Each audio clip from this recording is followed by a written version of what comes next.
Are you with me? Ouija, are you with me? Ouija, are you with me? Ouija, are you with me?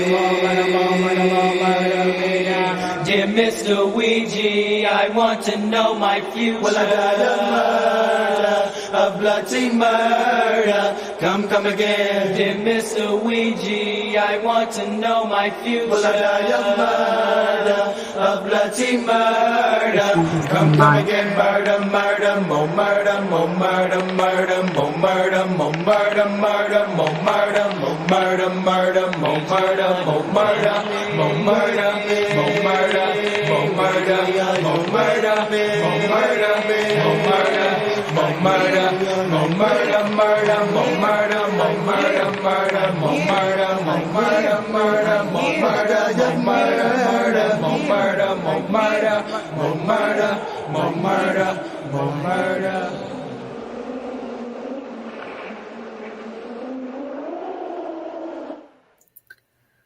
Serious, that's the worst song I've ever played on this stream. So we're going to find another song to play because that freaked me the fuck out, okay?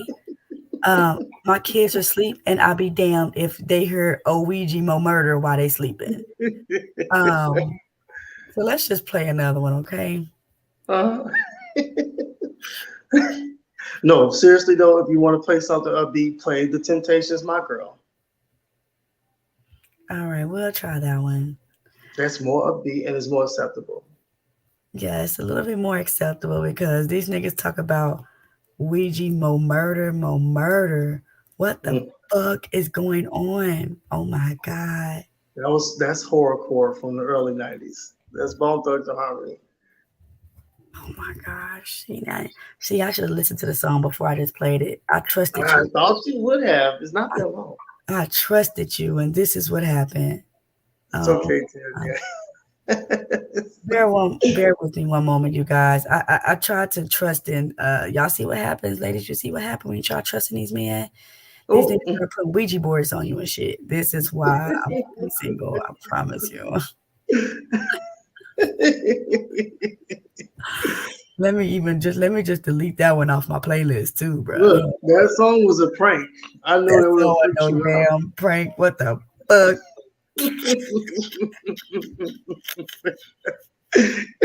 Anything to freak you out, Tyranny, just to see the look. Why you want to freak me out? You know what type of day I done had on Fatty's I know, but look, it woke you up now. You're awoken. Oh hell nah, bro. Let's go ahead and try this one more time.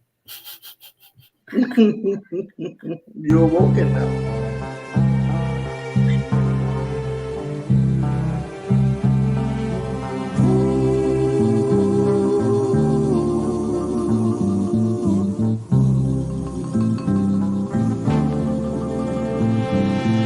Each day through my window, I watch her as she passes by.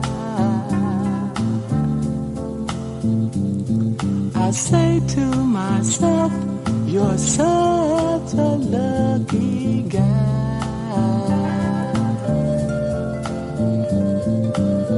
to have a girl like her. It's truly a dream come true.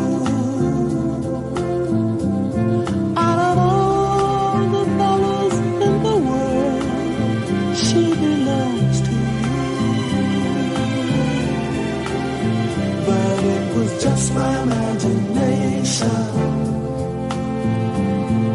running away with me. It was just my imagination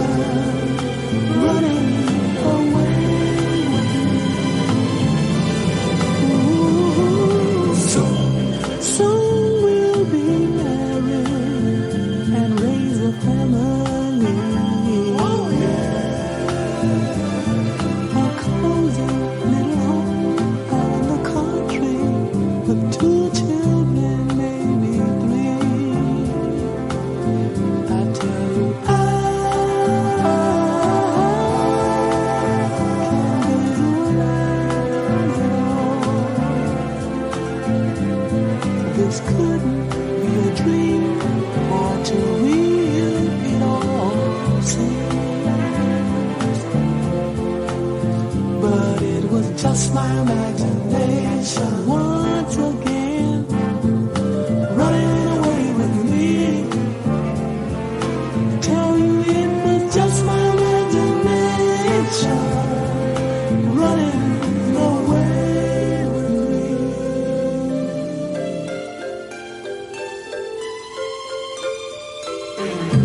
Every night on my knees I pray, dear Lord, hear my plea. Don't ever let another take her love from me, or I will surely die. Love is heavenly when our arms enfold me.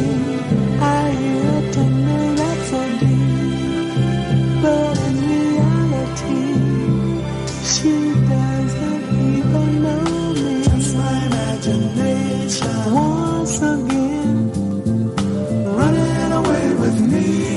Oh, tell you it was just my imagination running away with me. I'll never know that I can't forget it. Just my imagination,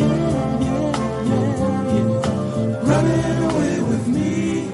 Ooh, just my imagination.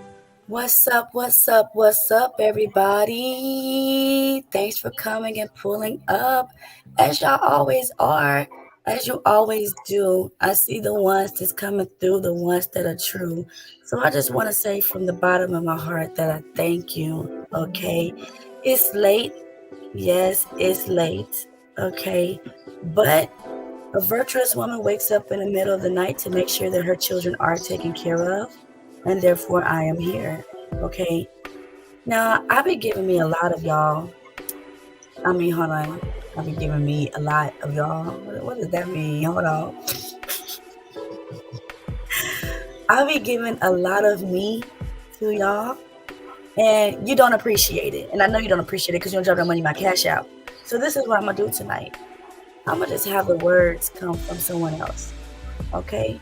We're going to hear the talk and the mindset of another person.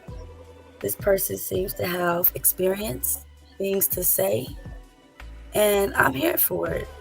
And with you guys pulling up, you're here for it too, okay? Definitely appreciate that. Queen, I don't know what happened. You just left. You just came and left. Like, what the okay. But here we are. I want to introduce you guys to the show. I want to introduce you guys to someone that you already know, all right? This man has professed his absolute love for me. Amazing, okay?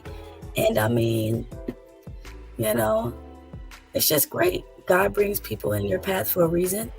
I hope I never have to hear that Ouija board song again. That was motherfucking horrible.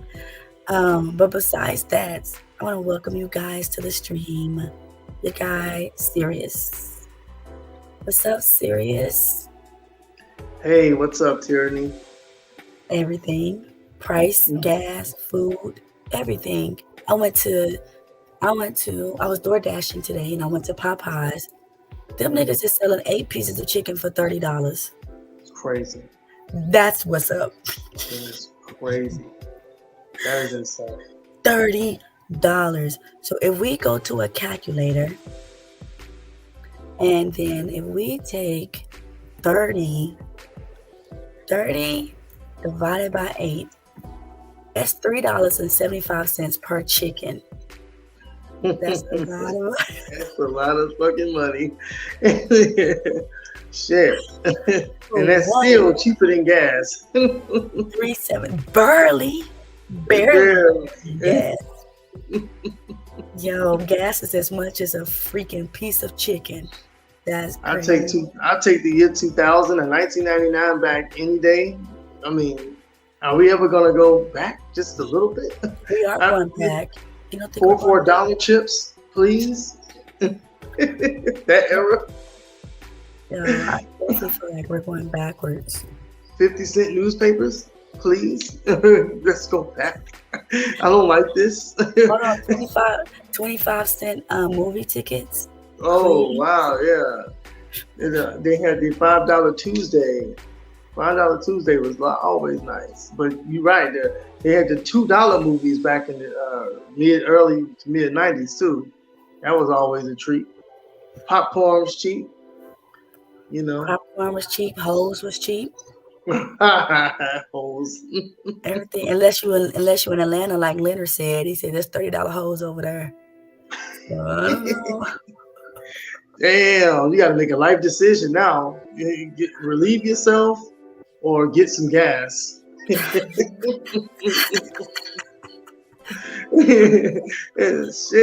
that's a hell of a decision to make. Facts, you're absolutely correct. I want to wish everybody's coming in. Thank you for coming in. Don't forget to hit the like. Don't forget to hit the Cash App. Thank you for your support. You're awesome. You are needed. You are important as well. Thank you. So are they of any importance? I mean, I appreciate it. We all play our role in society. Even if, that means causing chaos. Those people are creating work for someone else, unfortunately. Whether it's work for the police officer or work for someone to clean up the mess, everybody plays a role in society. Everybody. But we look at this internet. The internet has ways of showing you the glamorous life of others, and everybody is warped into it, thinking, "Hey, that could be me too." It could be, but what are the possibilities of that? Everybody's ashamed of just being human at this point. And I'm like, okay, why are you ashamed of being a regular, average human being? But you want your death to be amazing too? You can't just die in your sleep, or what are you expecting? Your expectations are too high. There's nothing wrong with dreaming big, but you have to wake up and face reality like the rest of us. And I'm not telling you to not strive to be the best you can be, but some people will die trying, and that's a fact. There's nothing you can do about that. People will die trying to be the best. Some people will literally get there and possibly pass away because they worked so hard to get there. I love comic books. I love comic books, and I love comic book characters. And when you bring up Superman versus Doomsday, Superman literally had to take himself out to take out Doomsday. I mean, he succeeded, but then he doesn't get to reap the benefits or enjoy the fruits of his labor for taking out Doomsday. Yeah, exactly. I apologize if I seem a little distracted. I'm actually got one more question on this quiz. Got 25 minutes to do it, so knock it out. I have nothing but faith in you. You got this. You got this. And you know what? That's one thing that I do like about Sirius is that you're a motivator. You're a motivator, and it's awesome to be a motivator. Like, every woman wants to be a motivator. Okay, every woman wants a man that motivates them. I mean, and it's awesome.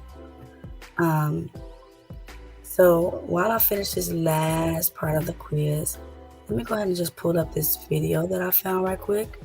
And I want your intake on it. We're going to let it play, and then we'll go back and dissect it.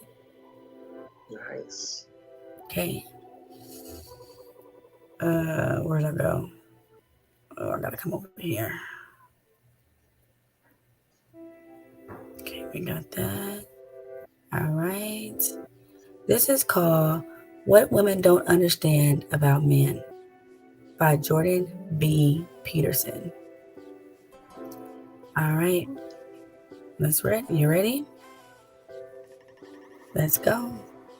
Is the image of female perfection to motivate themselves. And that's exactly right. That's precisely what they do. You see that in the Tom Sawyer story.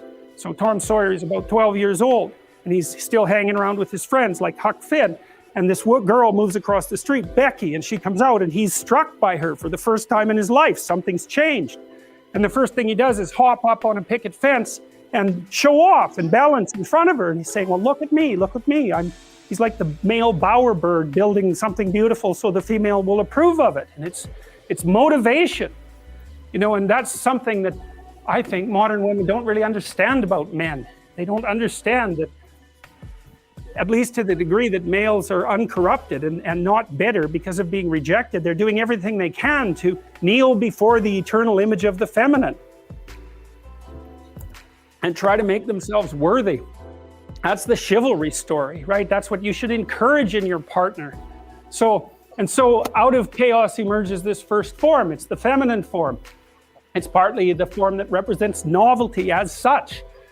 So, and on one hand, it's promise, on the other hand, it's threat. That you wouldn't believe, and I don't know, because I don't understand the situation with women as well as I understand the situation with men, obviously, being a man. But I don't know if women have any idea how paralyzing they are to, especially young men. A very large number of my clinical clients, but also young men I talk to in general, are absolutely terrified of women because they're terrified of being rejected. And the terror exists in precise proportion to the attraction to the woman, which is a horrible paradoxical situation to be in. It's often why men make such fools of themselves in front of women that they're attracted to. It's because, first of all, they don't see the woman that they're attracted to. Because what the hell do they know about her? They don't see her as an individual. They see her as the manifestation of a judgmental ideal. And then it's only in establishing the relationship with the actual woman that they can start differentiating between the judgmental ideal and the actual individual woman. And that also requires a sacrifice. And the sacrifice is, you never can have an ideal woman.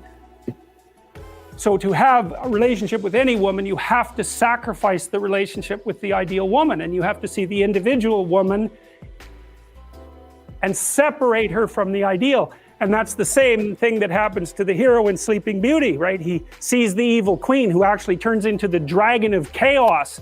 And it's not until he can defeat her that he can establish a relationship with the actual princess. And that's exactly the case.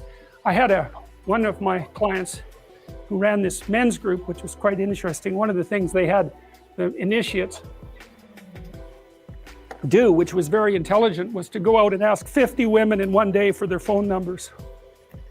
Why? Politely, properly, you know, it was a game, but it wasn't a stupid game. And the idea was, get over your fear of rejection. And how do you do that? By encountering it continually and continually and continually, so that you're no longer paralyzed by this. So, did you get the gist of that? Oh yeah, definitely. It's funny because I was just thinking about that. I was just thinking about his concept of rejection and how you have to do it and get rejected and get used to being rejected in order to, you know, for one, you know, you build your confidence, because now, especially if you're going after a certain type of woman, a lot of us tend to be afraid to go after like I say get rejected by those beautiful, like super beautiful women, because once you learn a demeanor of someone with good character, but behind their beauty, you will go after a certain type of woman. And even then, when you get rejected by those types, eventually one of them is gonna, you know, get reeled in. And once you got reeled in, you know, then you can peel back the layers of that person and find out the human being behind the beauty that you see. It's so important. I never thought that men felt some type of way about rejection, because I feel like you guys are natural hunters. Like, aren't you guys supposed to be the ones to go and talk to the woman? So shouldn't it be like something natural within you to just, oh, she rejected me, that's fine? Because it's built in you, right? Well, I mean, we supposed to. It's like I hate to use the reference of boxing, but the boxer has when a boxer is training, they spar and they spar to learn how to take hits to the face, so they won't be as vulnerable like in the first round of an actual bout where they get hit and they get knocked out easily. No, they have to learn how to take hits to the face to get used to them. Because sometimes those are just small little hits. It's just like when you're going after the ladies, you might get rejected. You might get rejected many times before you finally get one, and you have to get used to it. Some men give up after one or two. You can't give up. Heartbroken that one time, and then that's it for them. I mean, they feel like every woman is a bitch. They don't want to deal with it no more. My feelings are hurt. I don't want it. Mm-hmm. Yeah, and I understand because you know what? Like I said, getting married and being in a relationship for a while, and you haven't had to approach a woman in years, and you forget, like you're not used to, because things change within a matter of years. Things could change. All it takes is for you to be away from something for a while, and you come back and you thinking it's the same, but it's really not. People communicate differently today than what they did just 10 years ago. 10 years ago, people still cold approach each other. Today is a lot of internet action. Like right here, this was not a thing. People wasn't doing this that much 10 years ago. It was only a selective amount of people, but now this is very common to talk to one another like this. What do you think makes a good man? What do you think a man has to have under his belt to make him a good man? First of all, a good man, well, I hate to say it's subjective to some, because some people have their own definition of a good man. But I'll just tell you from what I've seen. As far as what I've seen, not from just myself, but what I've seen. The good men that I see are compassionate, they are empathetic, they have sympathy, they're forgiving, they are kind, but they are tough when they need to be. They're stern when they need to be. They have a sense of humor. They some of them have a fun side, like more of a fun side where they like to seek thrills. They care about they care about how their women feel, and they are emotionally available to their women. So a compassionate man is a good man. A compassionate man, yeah, definitely. A man with compassion is a good man. He has a balance because he's not perfect either, of course. He's been through his things probably. He's been through some things probably. So he has to learn to cope with that in order to be able to be open to it. Because you can't both be super overly emotional. You would want that to be for your lady than for yourself. Because how are you going to make sound decisions and be the voice of reason if you are just as emotional as your lady is? So, you have to keep that stuff in check. And when you are having your moments, you have poured into your lady enough that she's able to open up and pull you to the side and nurture you properly the way she can when you are having your moment. Of course, hopefully that's behind the scenes. But let's just say you get into an altercation. She knows how to touch your shoulder and say, hey, you know what? Let's go. This is not where it's at. Because, I've seen some little women with some big men, and they are acting out in their emotions because they're huge men and used to bullying people. So, they overpower their women physically and emotionally, and things get out of hand. So like you gotta have a balance. Okay, yeah, like Manny said, which is agreeing with you. You have alphas and betas. There's nothing wrong with being either or, but there are two classes of men. You agree with that? But Big Bull said compassion is subjective. Why would compassion be subjective? Like, why are you picking and choosing when you want to be compassionate to your woman? See, your woman's supposed to be like your best friend. Like, that's literally supposed to be like anybody. That's not even a circle. That's literally a +1. It's not even a circle. That's your own bubble. And you have to have some type of you have to give your woman the most leniency of anybody besides your kids, because that's the person that's the closest to you. They know everything about you. They know when you're waking up, what you possibly could be doing. They know when you go to sleep. They know certain things about yourself that you don't even see, that they see, that So they what could do tell you you. think? So what do you think happens when a man is no longer What's up, Patty? compassionate? Like, for example, you seen Fatty's channel earlier, right? He was watching his show. Yes. And he just had this mind frame of, I fuck women and I leave them. That's like no compassion. That's no compassion. This woman falls in love with me, but I mean, it doesn't matter. What happens in a man's life when he decides to get to that point? From experience, I could tell you, because love is a beautiful thing. Love also hurts. It's like having a lot of money. Love is, when you be in love, it's like having a lot of money. But once you take that away, you can get a sense of bitterness in yourself, or you just distance yourself away from getting attached and caring for people like that. So yeah, you'll do sex because sex is a stress reliever, anxiety reliever. And honestly boosts your ego the more sex you get as a man for some reason. And I can't explain that 100%, but it does boost your ego, and you'll feel definitely confident in yourself because you just say, hey, I just got the maximum out of a woman, which was her body, and I did the minimal. I did the smallest thing, whether if I talked to her or she, because of course she made a decision herself, but it does something to a man's ego when he's, getting it left and right. Like, So he got a low ego, and in order for him to feel high and self-esteem about himself, he has to go screw other women. I mean, that's part of it, and then of course the Wow, natural that's and crazy. the natural urge, of course, too. There's the natural urge to do it too. It's a So it's like a natural mixture of urge both. to bang all these women. Well, I mean, the natural urge to procreate, we supposed to be procreating, but we wasting a lot of it just Oh, having fun. You know what I'm saying? It's like shooting bullets. It's like having guns and just shooting bullets in the air because you can.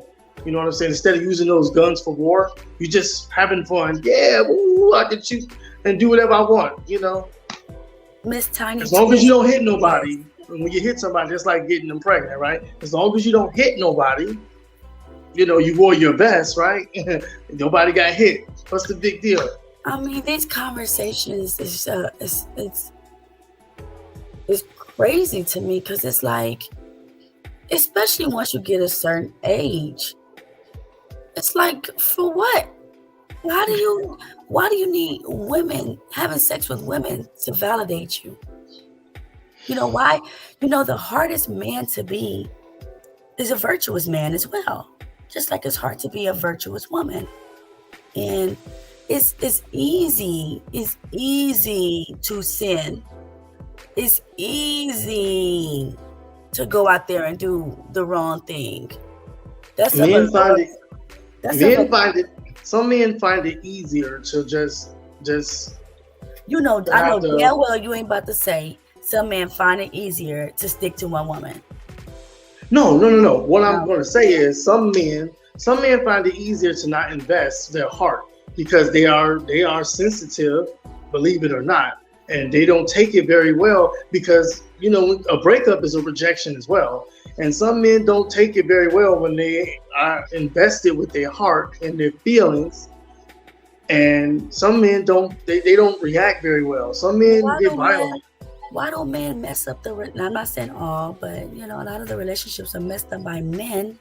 Hmm. And when a woman finally leaves him, now you're in your feelings.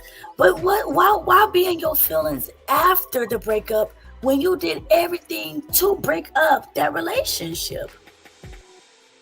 Well, it depends on which mess ups you're talking about. Is I it mean, the the anger cheating? issues, number one, the anger. Number one, the anger. You men have fucking anger that is just outside. I mean, every little step I take, Mhm, you getting angry every little move I make. Like, mhm. y'all, and it's just like, okay, if men knew how to control their anger Is it? I Mhm. mean, I don't understand. I just don't understand it. You Well, guys, see, that's the thing, Tierney. There are some men that can control their angers, and some of them get snatched up, and some of them don't get women. Some of them don't get women because some women want to see that. Some women like to test that, and this is why I tell people all the time: it's so many people in the world, and it seems like who you attract, and especially as a man, you have a hard time, keeping that in line with who you attracting. But you have to sometimes sit back and think, okay, I dated this person, that person. You have to think like, okay, this person wanted to see me at my maddest. They wanted to see me angry for some reason. Some people come to relationships with their own issues, and some of them want to poke the bear and see how far they could push you. And then there's some men that's just angry because of what happened to them early on. They have triggers that they don't discuss, they don't talk about. This is why it's important to set boundaries in the beginning, because once you hear a person's boundaries and you okay with it, it's like giving a person their choice. But some people are not going to do that. Some people ain't going to tell you something's wrong with them at all. And this is why I'm vocal now. I'm vocal. I didn't used to be vocal neither. I used to be that playboy once upon a time because I was told being too open, I sound emotional and all this other shit. So I changed it up, and the results were changed. The results were changed, a part of that change. But to be honest with you, I used to believe that women could do no wrong. I didn't think women could hurt you, but they can. However, it's also from something else. But once again, this is what I'm saying. Nobody's going to go out for questionnaire when they're going out on a date or when they're conversating. Some people trauma bond. They say, oh, this happened to me too. And, before you know it, they're in a relationship and they both got all this shit going on. And not realizing that's going to create a toxic environment because neither one of them are healed. yeah. I mean, so Manny says, as long as people don't get violent, I don't see anything wrong with anger. Listen, I don't do well with anger. I don't. It is absolutely unattractive to me.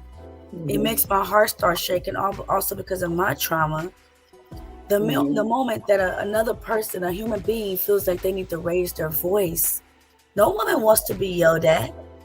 Right, No, exactly. I don't care what you think I'm doing. What do you mean? Like, calm down. Mm-hmm. But Right. I just find it a lot of men mess up their relationships because they don't know to control their anger. Mm-hmm. You That's know? good. But see what you just said right there. That would be one of your boundaries.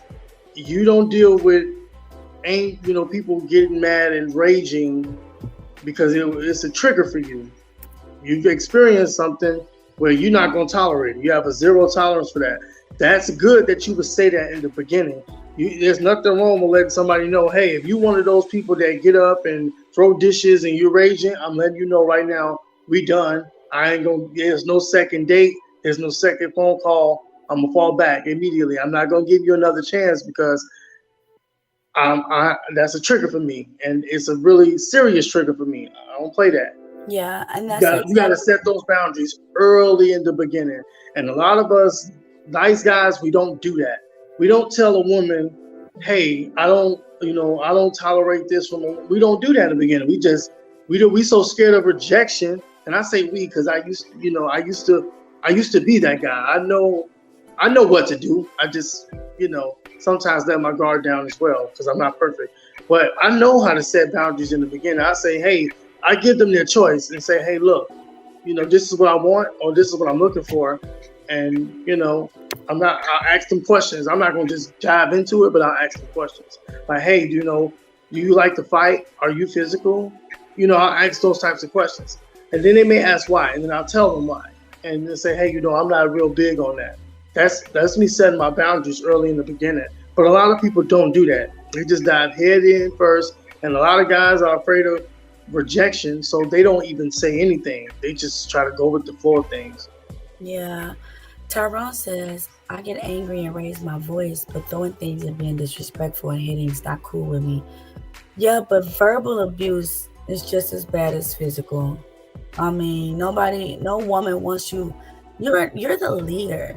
Could you imagine, like, the pastor, which our pastors do that, but him getting angry and he just started yelling at the congregation.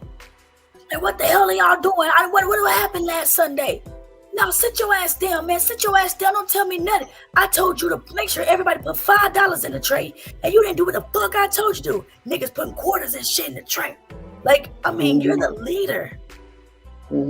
You're stepping outside of your crown, sir.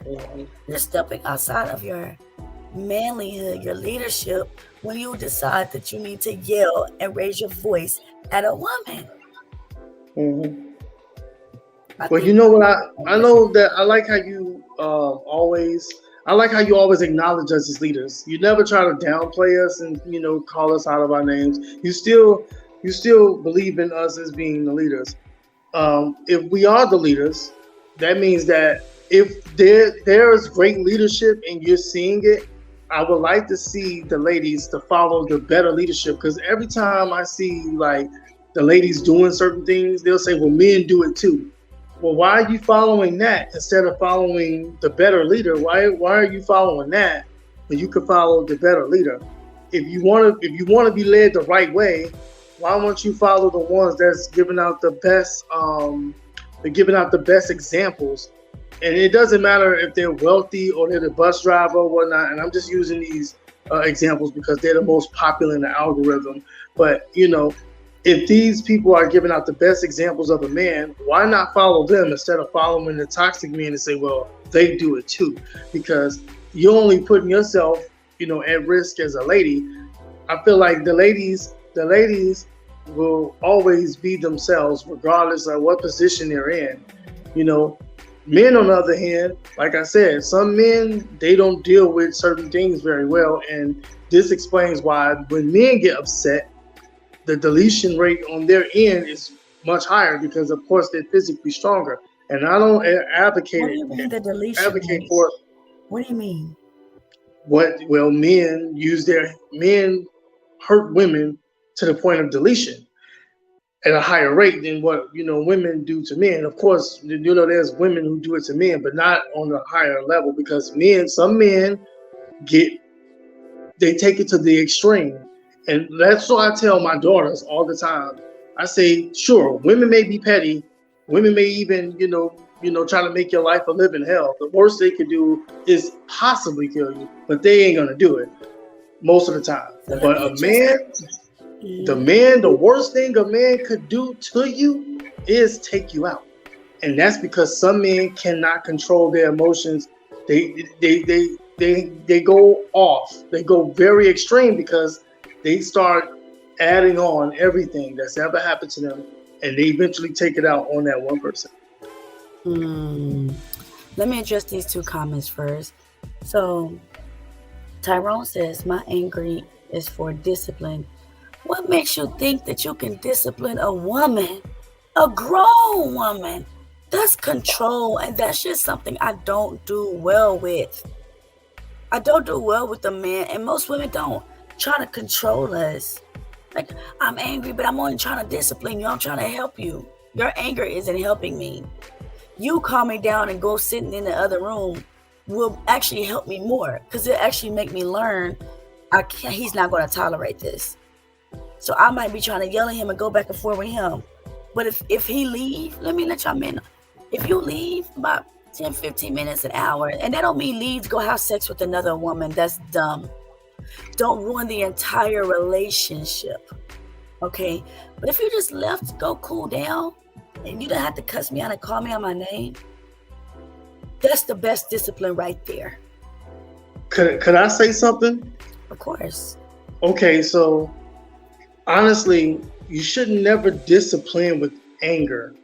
When you have anger is the gateway to the react. You can have a bad reaction to anger.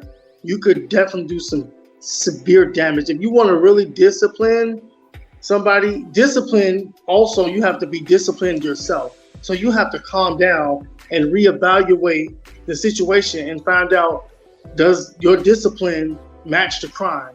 Because it could be a lot of things that you didn't attack early on, And because you didn't, when it's piled up, now you're disciplining with anger. Just like, for example, when somebody let their child have done so many things, and when they finally go off on their child is getting 2 hours of discipline. And when I say 2 hours of discipline, they're getting yelled at, they're getting the worst, spanking possible. And that's because all these little things have added up to big things. And now you're angry at this. And I'm using a child, but let's just say if it's your lady, you don't discipline your woman. You technically, you hold her accountable, and you do something with that anger. You go take a walk, you go to the gym, whatever, and then you come back to your lady and you bring your lady to the table and say, hey, you know what? These are my issues with you. And you can be as stern as possible. And once you got her attention, now it's on the ball's on her court. If she respects you, she gonna respect your discipline. She gonna respect how you come into it. I don't want to say discipline, but she gonna respect you holding her accountable, and she gonna do whatever it takes to fix that. But you don't have. You don't discipline your wife. You don't discipline your wife or your woman. You discipline the children. Yeah, and that's the thing. You don't have to yell and raise your voice to get your point across. I remember my ex-husband used to say that the only way to get you to listen to me is if I yell at you. No, you're putting fear in me. That's different. Instead of you doing it the right way. Mr. Baba, football analyst, we're just talking about the perspective of a good man. I mean, if you guys, if it's up to Sirius, of course, but if you guys want to come up and give your perspective of what you think a good man is, if it's okay with Sirius, you're able to join the panel and let us know what you think.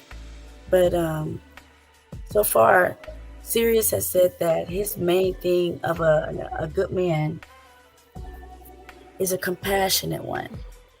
And that's why we're also talking about anger, because anger is the complete opposite of compassion. Right?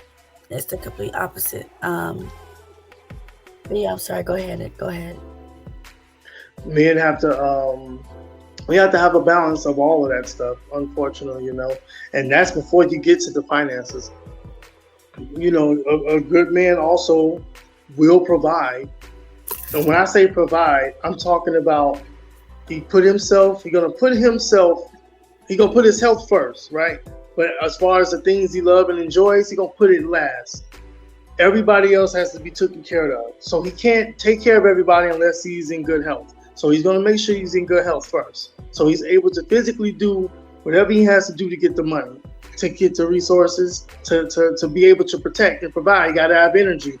This is why it's important the woman that you choose, because some men don't pick very well, just like some women don't pick very well, and they pick people who absorb their energy from them to the point where they don't have the energy to do what's needed instead of what they do what people want instead of what's needed. So now your energy is extracted away from you and from that bad picking.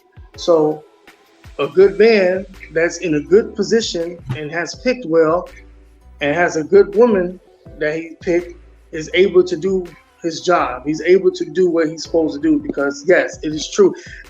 As far as what I know, I've been told as well that we are the providers. We are supposed to provide. However, I want men to understand also, in order to provide, you have to get a woman that's respecting of your position, that's going to respect what you have going on. Some women are looking for more. Unfortunately, you may be attracted to her and you may think she's, that you got to have her. You got to let her go. And you got to get a woman that they are out here. You just have to look. But you have to get the woman that's going to rock with what you got going on now and in the future. This is my thing. I definitely feel like most men have found a good woman before they messed her up. I feel like men take advantage of good women because it's like, oh, now I got you, I'm going to trap you. And I'm going to treat you however I want to treat you. I'm going to cheat on you because I know you're in love with me and you're not going anywhere. I just feel like that. I feel like no matter how many good women you guys have, like you said, it plays with your ego. You got to get yourself in check, because if you don't, then you'll just be out there screwing women, regardless of what you got at home. If you Mhm. choose this woman to say, yes, you'll be my girl and I'll be your man, then you have to get rid of that ego and that pride. Okay. Mhm. I know, Big Back Bull, you said that a good woman is subjective. I don't feel that way. I don't feel a good woman is subjective. There's no options on what a good woman is. There is a list and rules, set standard of what a good woman is. And usually women know what that is. What's up, Dre Man? So what up, good? What's good, mama? Everything and everything. We're just having a What's happening, sir? How you doing? What's going on there, my young brother? I'm hanging in there, my man.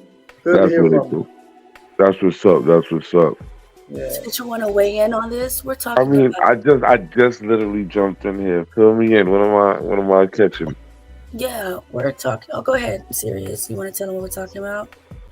The perspective, well, the characteristics of a good man. I've explained my thoughts on what I think the characteristics of a good man, a well-rounded man. A man that has compassion, empathy, sympathy, he's forgiving, he's kind, and he is a provider, of course, too. So,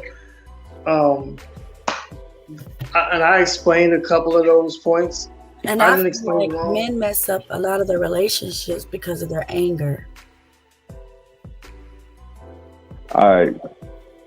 I mean, all right. I would say that if you want to say that men mess up the relationship through the anger, I would say a lot of the anger will probably come to lack of accountability.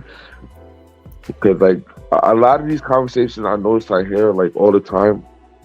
Not to like say that I gotta choose sides or this, that, and the third, but a lot of these conversations usually like if it comes down to when it comes down to the relationship stuff, it never really falls on the shoulders of the woman per se. It's like they'll say something about the woman, but it's like let's say woman like, oh, I can't really be feminine like that until I can trust a man that's in his masculine. And it's like we don't have the option of traditional manhood. Like I can't meet a woman and say I'm gonna be in my feminine until I meet the right woman that can bring out my masculinity. That shit ain't gonna fly. Okay, so hold on. Before we go on with the show, I want to let you know that this guy is who I seen on Fatty's show. He be talking this smack, which sometimes is whack, but I want to hear what you got to say. He's in the back. What's up, Palo Fesa? I don't know how to say your name. I apologize. Yeah, you're good. Just say Palo if it's too Palo. too hard. Yeah, okay. So what's your weigh-in on this subject? Man, I've got to disagree with you, Sirius. Look, a good man is someone who understands duty and responsibility. And Dreadman talked about one of the qualities that I believe a good man has. I have 3 tenets for what makes a great man or a good man: accountability, resilience, discipline. Yeah. A woman brings compassion. A woman brings empathy. It's that fine balance between the masculinity and the femininity. Pride and ego is part of a man's psyche, right? You rid a man of his pride and ego, you have a child. So, Huh? Yes, I get what he's saying. If you rid a man of his pride and ego, to a sense, he will have a child. A man that has no pride and ego, he's like talking putty. Whoa. Like you can mold and shape that. So you feel like pride and ego is what makes a man? To an extent, no, it's an important part of his psyche. It doesn't. It's not Very all important, that makes him, but it's a very important part of his psyche. A man goes out there, he conquers the world, whether he's gonna go, whether it's war, whether he's just conquering tasks at work, or making sure he's able to acquire certain resources and this, that, and the third. It's like that's what we do. But pride comes before the fall. look, a lot of the qualities that most people look at and define men as negative are actually very crucial tools for a man's life. I understand ego and pride to the extremes is extremely bad for a man, but ego and pride is what makes a man a leader. It's his ego and his pride that makes him a good leader. If you were here in the beginning of if you were here in the beginning of the show, I explained to Tyranny about a man's ego, certain things that I didn't name that in my couple of PowerPoints, but I definitely said something about the man's ego in the beginning. If you probably missed it, but I definitely explained about the man's ego when it comes to women at least. But there's You a want to break men it down have so I ego. don't. Yeah, break it down for me so I'm not Yeah, because sort this of is grabbing that and a- running without proper context. Yeah, let me know how ego is good for a man to be a good man. Let me know. Well, like I said, men have to build confidence. A man that doesn't have any confidence is not going to get anywhere, because what you're going to end up with an incel, or a person that's afraid of rejection. A man that's afraid, which is why I say I use the boxing analogy. You have to have sparring matches. You have to learn to take rejection. You have to learn to take some no's. This is things men got to go through in order to build themselves up. Oh, But that doesn't mean that even the craziest of leaders have these compassion. The reason why I say they have compassion, they have sympathy, because they fall in love with a woman. You cannot fall in love with a woman. You can't fall in love, even with your ego and your pride. There's no way you're gonna fall in love with a woman.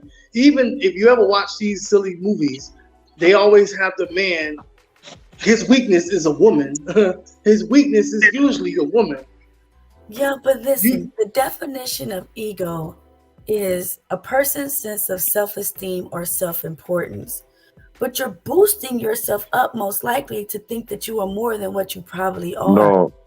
See, No, that's but when you lose keyword me. boosting. And Keyword the is boosting, keyword, right? no, the keyword right here is the most likely. Or you're talking about it could be bad. No, it boosts a man's ego. Yeah, it boosts a man's morale.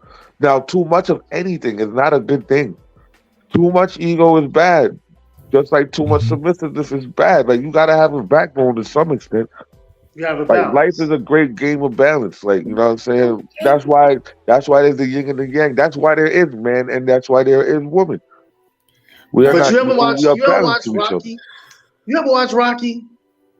You Yeah, ever of watch course. Rocky? I know Rocky's just a movie, but it's literally based off a characteristic of a winner, or someone who takes a lot of beatings to win.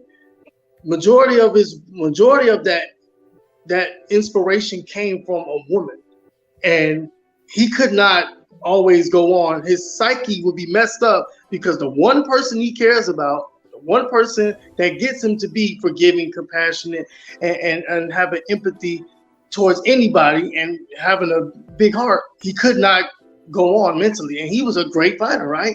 But he could not go on mentally because the one person that he cared about the most is either sick or not in agreement of what he's got going on. Sure, he may have his pride, but it's even better when the one that has his back the most is there in his corner. I'm just saying. That's why I led the conversation with duty and responsibility. Now, Rocky's one example, but any man who has any duty or responsibility towards any other human being, regardless of whether it's a woman, father, brother, sister, whatever it is, he will go through the same thing. Ego is what makes a man wake up in the morning and face the world even though he's been punched in the face multiple times.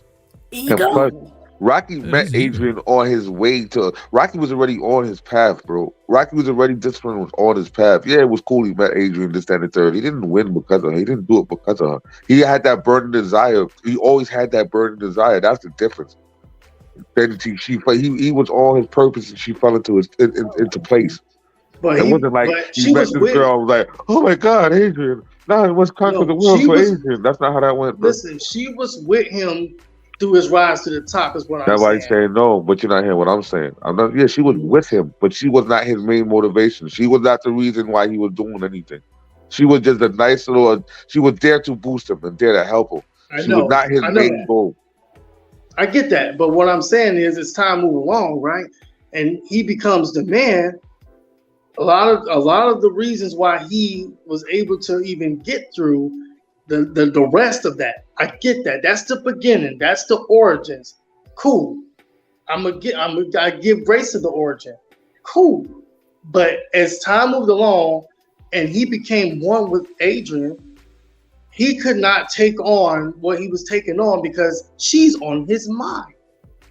She's on his mind. Whether she agreed with it or she was sick, she was on his mind. When you really think about it, that's the one. Watch the movies again. She was actually a hindrance. And watch the movies again. She was a hindrance. That's why the later movies, she doesn't even exist anymore. Because Sylvester was like, he was tired of fighting. No, I'm serious. This is from Sylvester's mouth. Tired of fighting that same angle. Because every time he goes to fight, every time, it's always her, the main object. She's the one that's stopping him. No, Rocky, I don't want you to get hurt.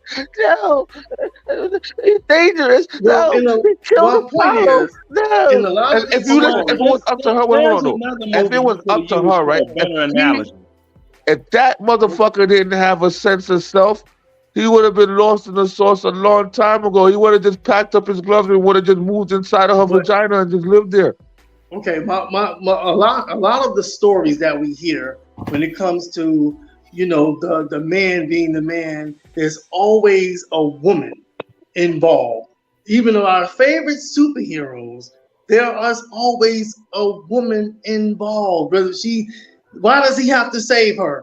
Because why? He feels one with her. Hold on, you guys. It's our duty, right? Well, so that too, this is but she you're has getting his away heart, from, right? No, serious. You're really getting away from what men are truly responsible for in general. Most men, given that the West is practicing a very different way of looking at what a man do, but if you go outside of the West, most men have a sense of duty and responsibility towards women and children. It is within our nature. So to say that most men are motivated by a woman that he loves as a way to justify whatever it is that you're trying to get at, it's disingenuous in the sense that men in general, by nature, are very overprotective of women and children. You just made a point, though. You just said that, you know, men have a sense of responsibility and duty towards women and children. So would you agree that men need women? We need each other. We need each other. I'm not disqualifying that as a fact. We need each other, right? No man is balanced without a woman, and no woman is balanced without a man. Real talk. We all have our strength, we have our weaknesses, and it's a complementary nature of a man and a woman that makes what we call love, what we call relationship, what we call marriage a beautiful thing when we really look at it. Right? Yeah, but when you use ego, when you bring in your ego in a relationship, you make it seem like you're better than the woman. Okay? No. That's what abuse is. That's not what necessarily ego is. Hold on, y'all. One at a time, y'all. You make it feel like a woman can't live without you. Yes, I'm paying the bills, and because my ego is so high that if you disrespect me in any type of way, I'll take away your money, I'll take away your love, and my ego is going to soar and excel to the next bitch. That's what ego says. No, that's what you hear. See, it's a different story. It's not about what you hear. It's about what is. Hold on, wait a minute. You know what ego does? This is what ego does. Let me see. What's my boy right here underneath you? I mean, if you look at the movie Rocky, didn't he lose in the first movie? He didn't win. Yes, you could come up, Jamal. No, he lost. Oh, was it a tie? It was a tie, I think. No, he lost. Oh, he lost. Yeah, he lost. But the loss was so impressive that they had to do a rematch because. Well, yeah, but what did that have to do with anything though? But exactly. That's a poor analogy. Now, there's another movie. It's a boxing movie. It's called Body and Soul, and it's a black movie.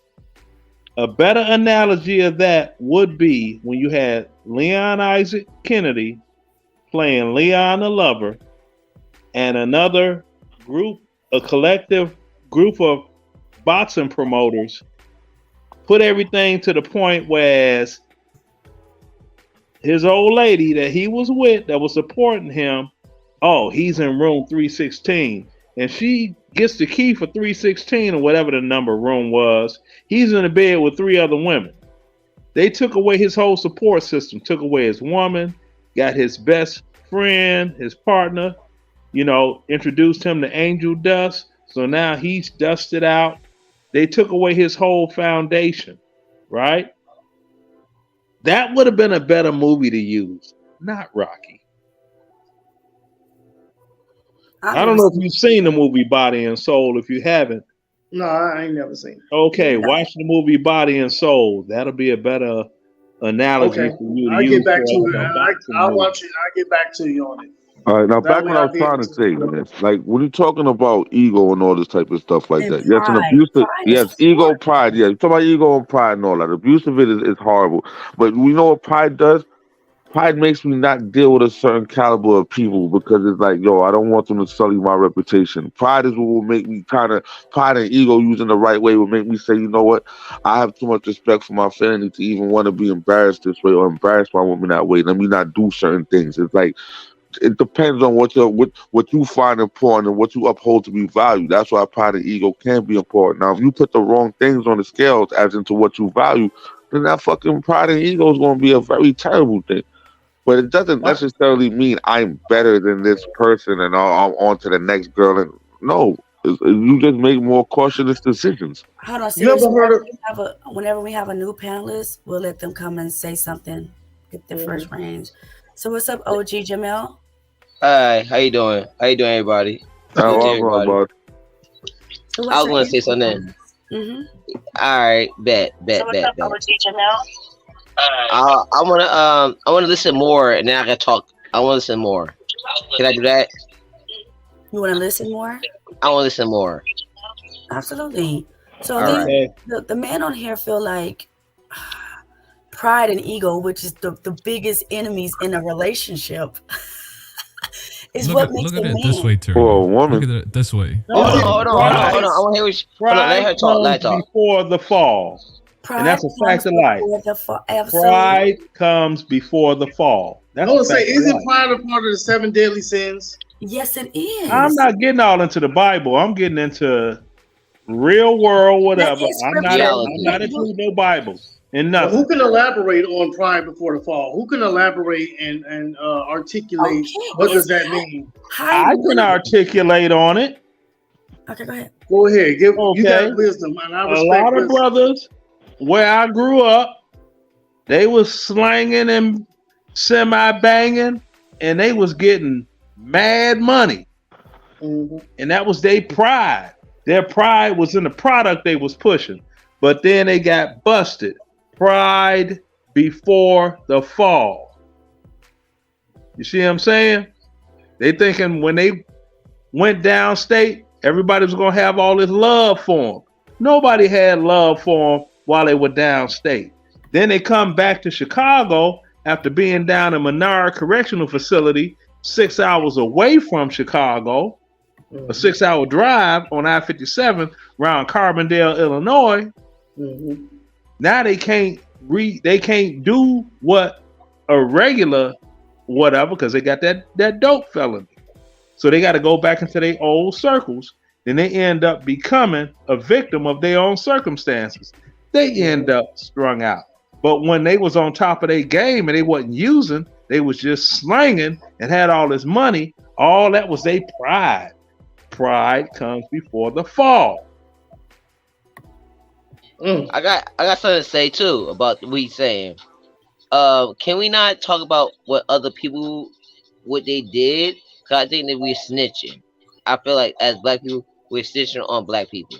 We're talking about Man, other that black ain't. people Stop. We're That's snitching. not We're telling snitching. He didn't people- say anybody's name. That's No, not I'm snitching. saying something. You Like, don't know the let me name of talk. any individual. talk. Bruh, Hold on, Let me talk. hold on, Leonard. Let him further explain. Yeah, let me Okay. talk. God damn, motherfucker.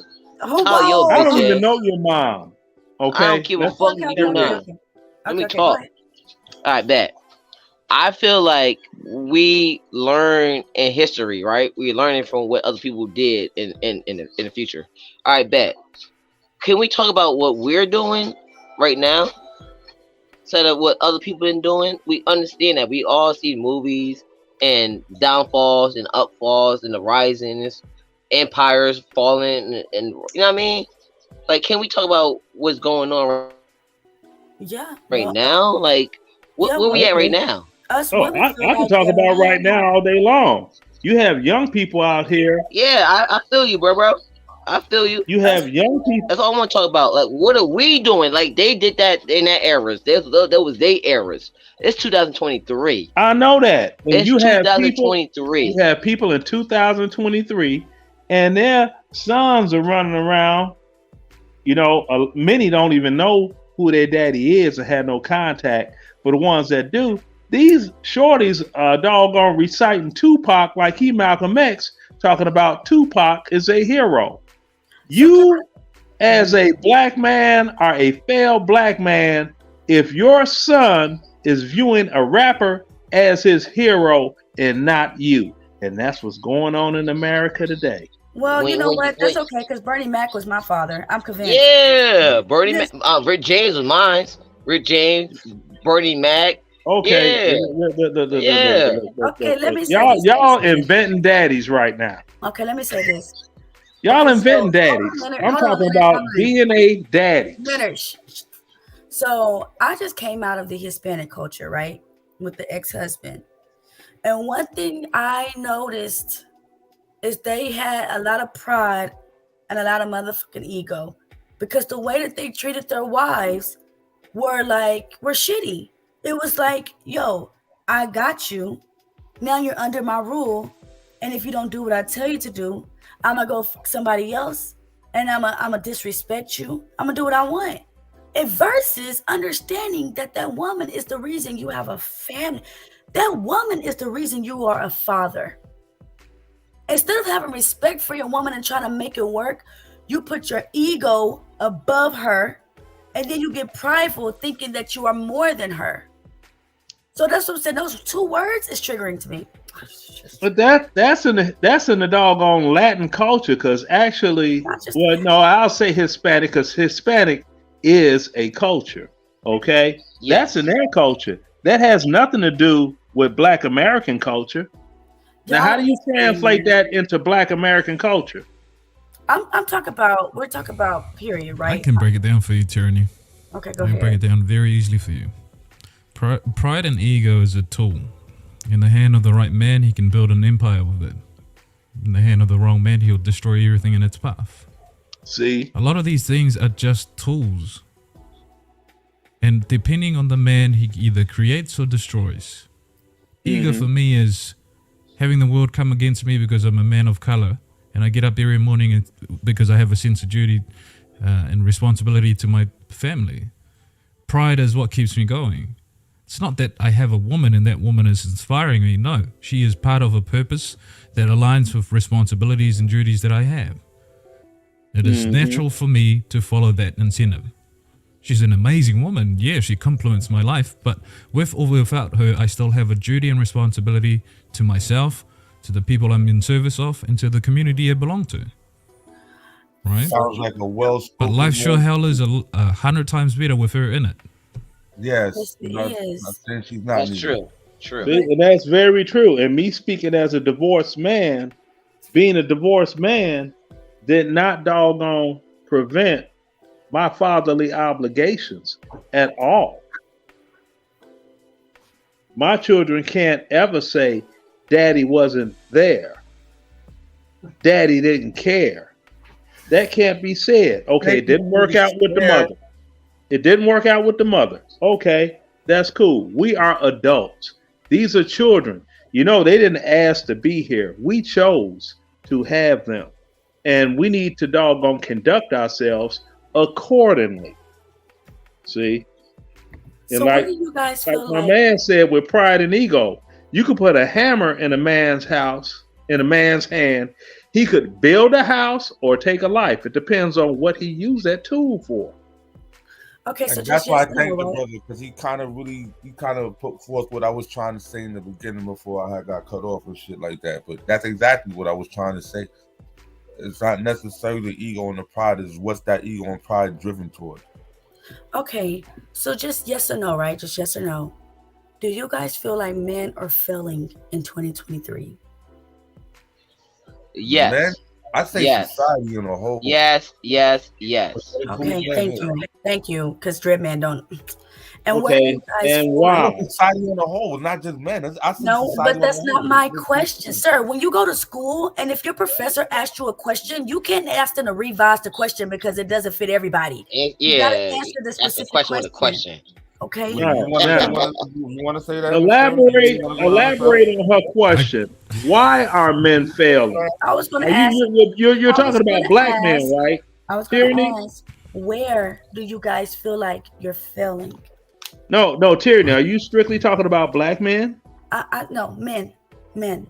Oh well, Let me get an well, answer. Men are if you're talking failing. about men in general, men in general failing. are not Yes. failing. Yes, we are failing No, we're not. Well, Yes, okay. we On are. the grand scheme of things, because men, we're not building, we're not securing, We're we're not who? helping. Let him explain. Yeah, hold Yeah, on, one we- at a time. Yeah. That's all. All right. So basically, men are failing because we're not building, we're not securing, we're not helping, we're not taking care of nothing. Yes, we are failing. Okay. no, Alright, that is let not me men get in an answer. general. Let me get Because an answer. every man that I knows, damn, one beer too many. Every man that I know that is married or is in a committed relationship, they are building with that individual. Okay. Now I know some guys that, for all intents and purposes, they are dirt bags. But you know what?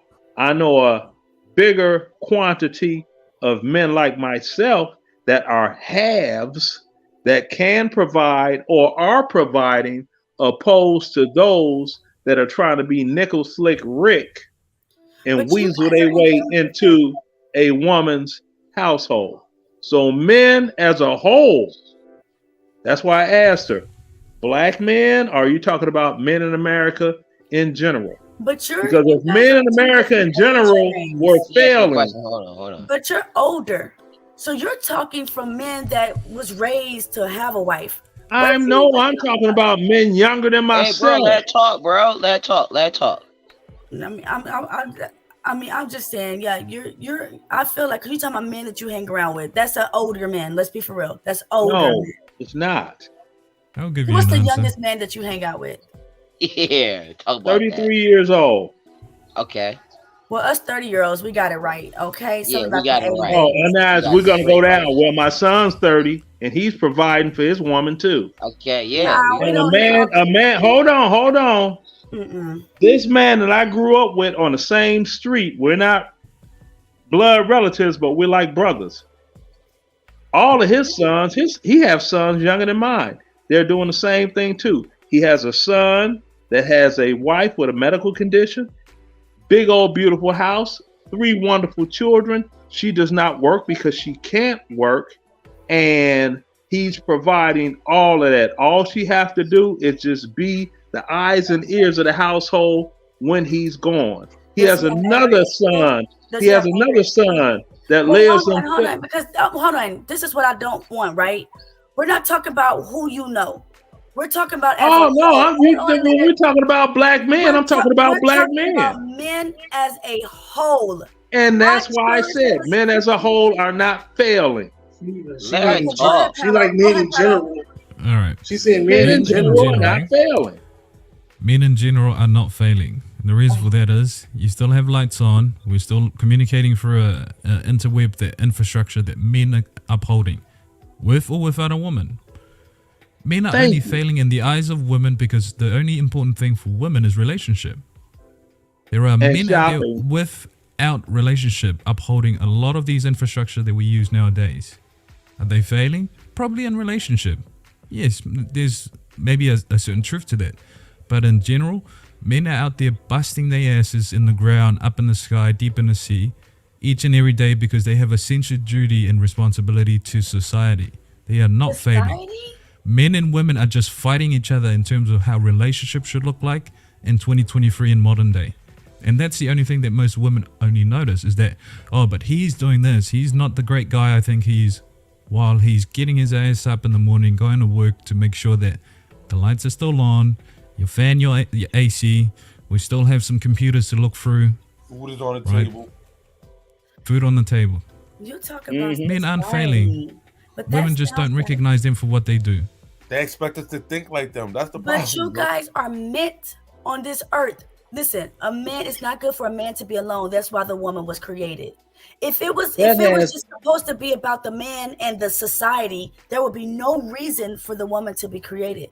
So since the woman was created for you, your biggest and your number one contribution should be towards the woman and the relationship. But when you, when you talk about the society, to me, it just sounds like you're just pleasing the white man, and not specifically the white man. No, let's not go there. Yeah, we go into the race thing. When it comes to work, you guys are, as long as you're working and you're paying your taxes and you're giving the government what you want, you're doing a great job in the world. Mm-hmm. Come on now. Well, I guess that's why a friend of mine that came by my house earlier today to remind me, because his wife called me to come by their home on Saturday. His youngest son is 28. He's graduating in his master's degree. And of course, his little woman's going to be there. You know, he's got a nice looking girlfriend too. I was like, damn, bro, you kind of nerdy. I didn't know you could pull that. That was just me though. And he doing his thing. They don't have any children. They got plans for the future to build and nest egg set up. Then if we get married, now we can start to have children. See, this is the problem, right? That's not the problem. And he's a young black man. Experience. He's a young black man. Yes, what I'm saying is, Leonard, listen, turn your hearing aid up.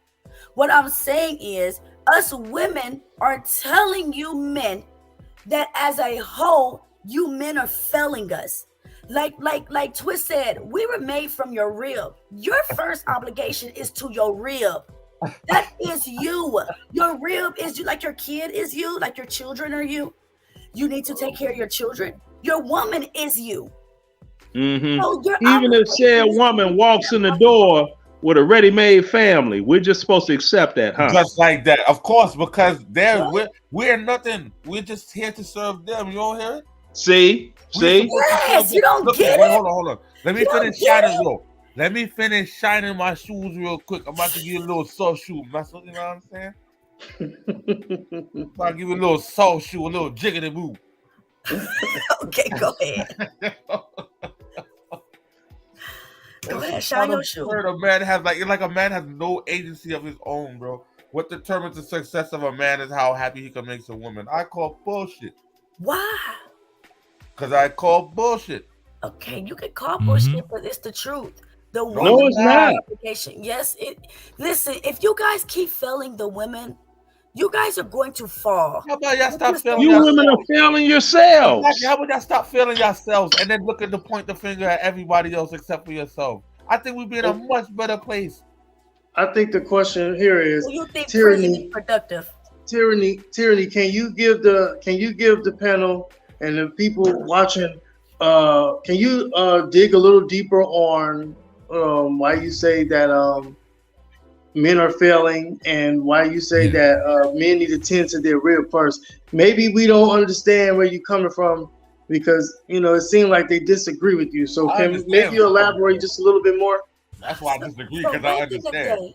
So back in the day, men wanted women. Nowadays, you guys are lovers of yourselves. You've lost the way. You don't even understand what the importance of life is anymore, which is a family. It's not multiple women. It's not being a baby daddy. It's not working for the white man. And I'm not saying white specific, but that's a term of expression, right? I'm saying like that's what it meant back in the day. Like, hey, what makes a man is when you look at him and be like, damn, like Leonard keep doing, but he don't understand what he sees is not majority. Damn, he got a wife, he got a family, he's working to take care of his wife is building him up, making sure that his ego is intact. I mean, that's what's important. Not, well, I'm a good man because I go to work. That's not what makes a man. I'm just saying. Okay, hold on. Wait. Can I state one thing? Go ahead. You have women calling it. You want your best example? Watch the Kendra G dating show. Oh my lord! All these doggone women are calling in looking for a man that's doing what the decent brothers are doing, working hard, making an honest dollar. But they coming in with a ready-made family, these different kids from these different men they were never married to, and they just no. Come on, Trinity. It doesn't matter. It does matter, Trinity. Why are you so worried about children? I'm not worried about children. Trinity, see, Trinity, you're looking at things through your eyes and your eyes alone. Hold on, Shorty. Let him talk. You lucky. You all want these after y'all and got y'all hot girl, whatever the hell out your system, and now you're looking at the world in realistic eyes, not through rose-colored glasses.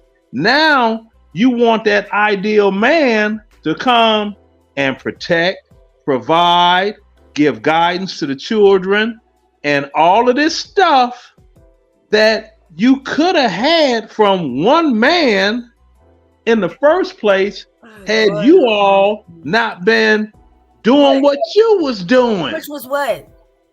Which was out here screwing you. Ain't no screwing me, baby. I don't have any children born out of wedlock. Shorty. You just said screwing you. Didn't you say right, Shorty? You're right. You looking at your fat ass. Here's a good question, then, and I'm gonna talk to you, Larry, since you the elder of the panel. When did you see it getting this way for yourself? Because it had to come from the past, of course. When did you see it where people were, the ladies were living this way and the men were living this way? The ladies were having kids out of wedlock with, and they were picking the men that they wanted to they're having their choices. And the men were having their choices, and all of a sudden it seemed like everybody moved away from the family and, having that in the beginning and women getting it later. So when did you see that for yourself? The crack era. The 80s? Yep. Oh, yeah, exactly. The crack era. Exactly. Quick answer. The crack era. Exactly. We're not living that shit, bro. It's 2023, bro. We're not living that bullshit. No, we're living from the repercussions. Okay, well, I guess that's why 72% of Black American children. Your history. No, that's history. See. When you talk history, you always get somebody black that want to shut you down. Yeah, okay. What? 70 or more percent of Black American children are born out of wedlock, being raised in single. That's your history. That's currently right now, young brother. What he's saying is that we are living in the. What he's saying is that carried on. The repercussions of that is still happening to this day. Thank you, sir. Exactly. It's just like it took 75 years to clear the air of that. Well, no, it's not 75 years. No, not 75 years. You see, during the civil rights era, the child born out of wedlock. Jesus 17 Christ. 17 years. Say again? 17 years. I'll agree with that because from there to here it's 2023. That's 17 years. That's nothing. That's barely even a lifetime. That's 23 years from here to 2000. And tell me nothing. Right. Okay, so I'm curious to hear what. Compared to the old broad. So basically, Queen, he went back to his era. Queen. I didn't go back to my era. I went to the crack era. I talked about the crack era, and I brought up the present numbers. I brought up the present numbers, not back in the day. Look, if I was talking about back in my day, the child born out of wedlock ratio, the number was 26%. Currently, it's 72% and growing. That's today's history. I'm curious to hear what Jamel has to say because he's of this time era, and he actually stated that the men are failing. Yes, we so are. let's see what Jamel got to say. Give Jamel the floor, y'all. Like I said, is she talking about black men or men in general? No, she did say men in general, though. She started off right. She said men in general, but then she flipped around and said, "What?" He went off topic. I didn't go off topic. Go ahead, you can't say men in general and then throw a nationality behind it. Only Wow. thing I Okay, said so about let white Jamil was go. working for white society. Okay. I was- Yeah, that's I was- what- Okay, It's well, who alcohol. else you gonna work for then? No, Go but ahead, even Jamil. white Go people ahead, work for Jamil. white All right, people. bet, Y'all bet, working for bet. Mexicans, What's 'cause y'all what's getting on my Let's not get motherfucking nerves. Go ahead, humble. Jamil. what's messing us up as black men is the alcohol and weed, because we're as men we're like confused and aggravated because we got the female and they got work and shit. It's too much pressure. It's too much pressure on us as men. So we gotta release that shit out. So we release it on the females, release it on bills. You know what I mean? We gotta release it out on something. Like a lot of men gotta go to the gym, so act like little girls and shit. Handle that shit. You heard? Handle that shit. Like it is what it is. I go to the gym and eat fucking chicken Caesar wrap. You know, handle that shit. You know, I make sure I give my girl my card and make sure the bills are paid and food in the house. We good. You know what I mean? It's nothing to complain about. If you don't mind me asking, how old are you? That's not in this. So I'm just wondering to know. No, what I'm in my area. 30s. I'm in my 30s too. I'm in my Okay, 30s. Yeah. Well, I tell you one thing that's a I'm for under sure, that's a 30. fact. All right.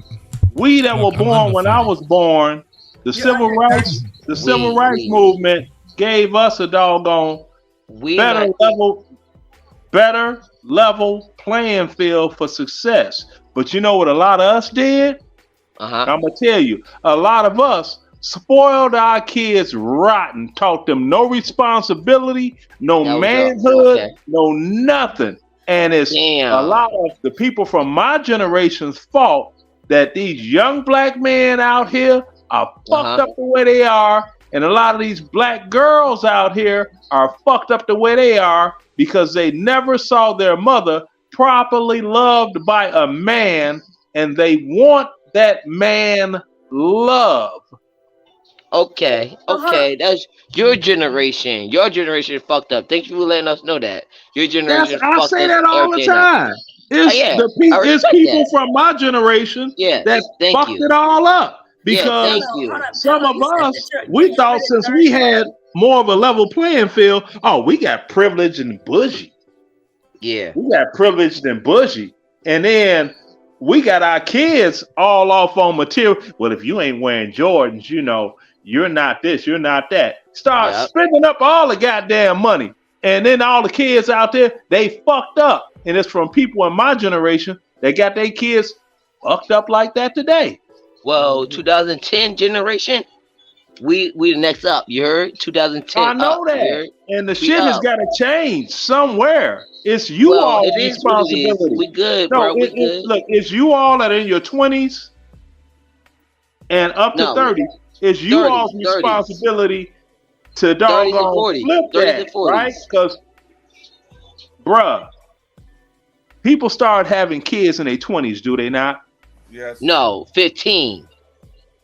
Jesus, you know what? You are always going to find an answer to negate whatever fact I'm What trying are you to talking about? Kids having I am kids at 15 trying. I years am old. trying to give you some facts that are helpful. 15 years old. Okay. Most people start having kids. Well, hold on, in brother. their You really 20s. trying to progress the conversation, or you just trying to troll?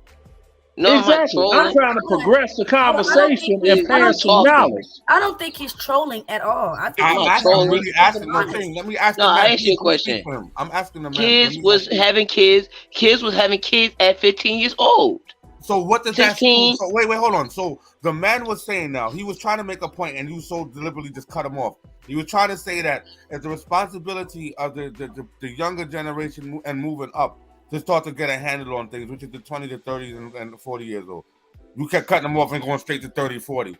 And then you want to talk about 15. It's like, that's what I'm talking about. You just stay in the conversation. Wow. You didn't even let the man finish his point. So at least I apologize.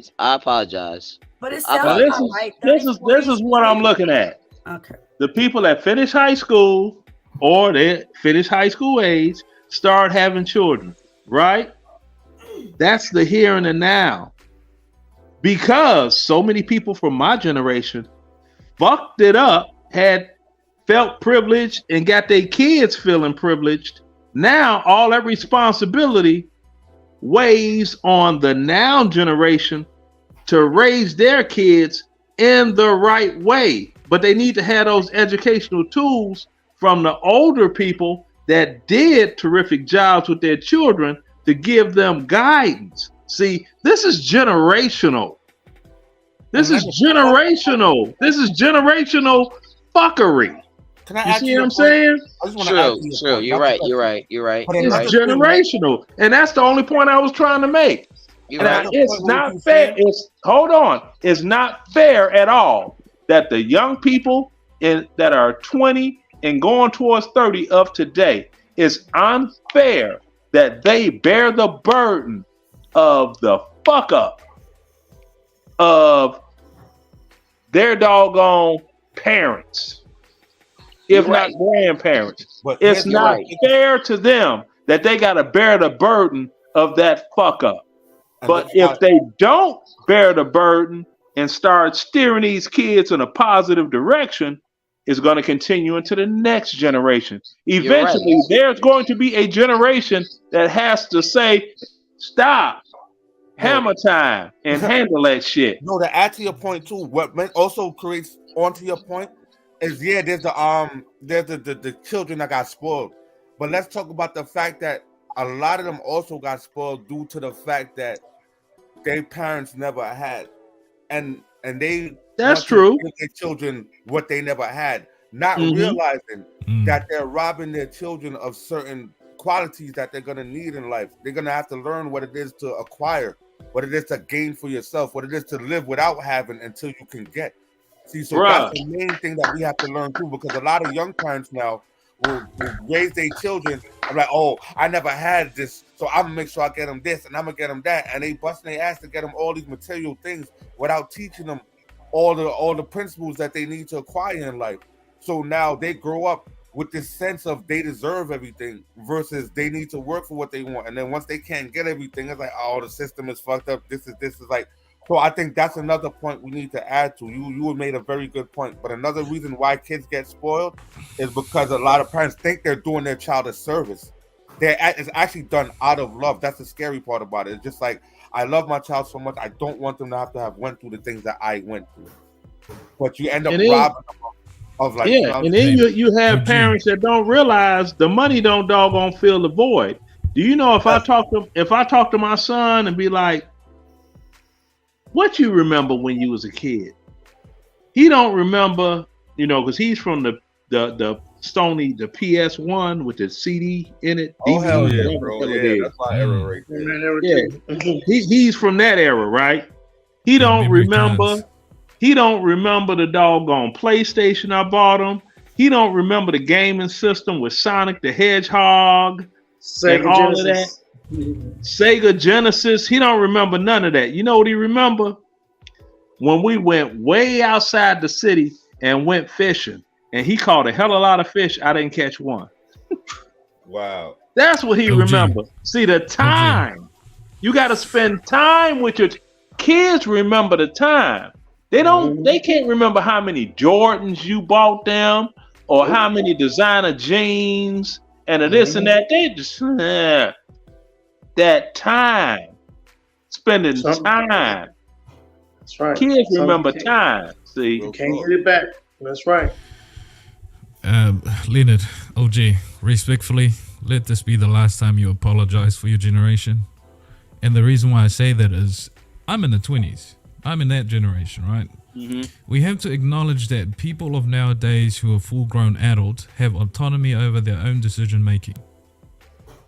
And we cannot keep pointing the fingers backwards and blame whatever it is, the generation before us, for shit that we have control over. I mean, I understand to a certain degree there are situations and circumstances that we necessarily don't have control over, but a vast majority of our decision making are up to us as people, right? I grew up in the struggle street with my parents. My mother passed away at 6. But along the way, I figured out, look, as an adult, I have to survive. And there are certain things that I need to learn, regardless of whether I was taught by my old man or not. We live in an age where information is readily available. We live in an age where I can call up a man on the other side of the world and say, look, I might need some advice. So although, we all acknowledge our hand in this whole creation of what's ended up in what we call modern day.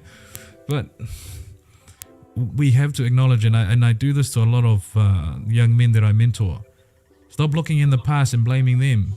The past is there for you to learn. It's not chained to shackle you and put you deep in the ground, sort of thing. Mm-hmm. We can acknowledge the past, yes. We can acknowledge and we can learn from it. But I find it hard and difficult to listen to people who do not embrace just how much of their capability in making decision is up to them. Yeah, and that's the thing. That's the reason so many people in this country are ass backwards. They're so busy pointing back to the days of slavery when they know doggone well if they were to trip and fall in a cotton field or a tobacco field, they wouldn't even know what plant was grown. Now there was a doggone line that was said in that movie Cadillac Records, and it was profound. When you had Leonard Chess talking to Etta James when she was shooting pool, he's like, "Hey, Muddy Waters, he sings the blues, but he ain't living it. Lil Walter carries his around and babies it with alcohol and smack. You can sing it, you ain't gotta live it."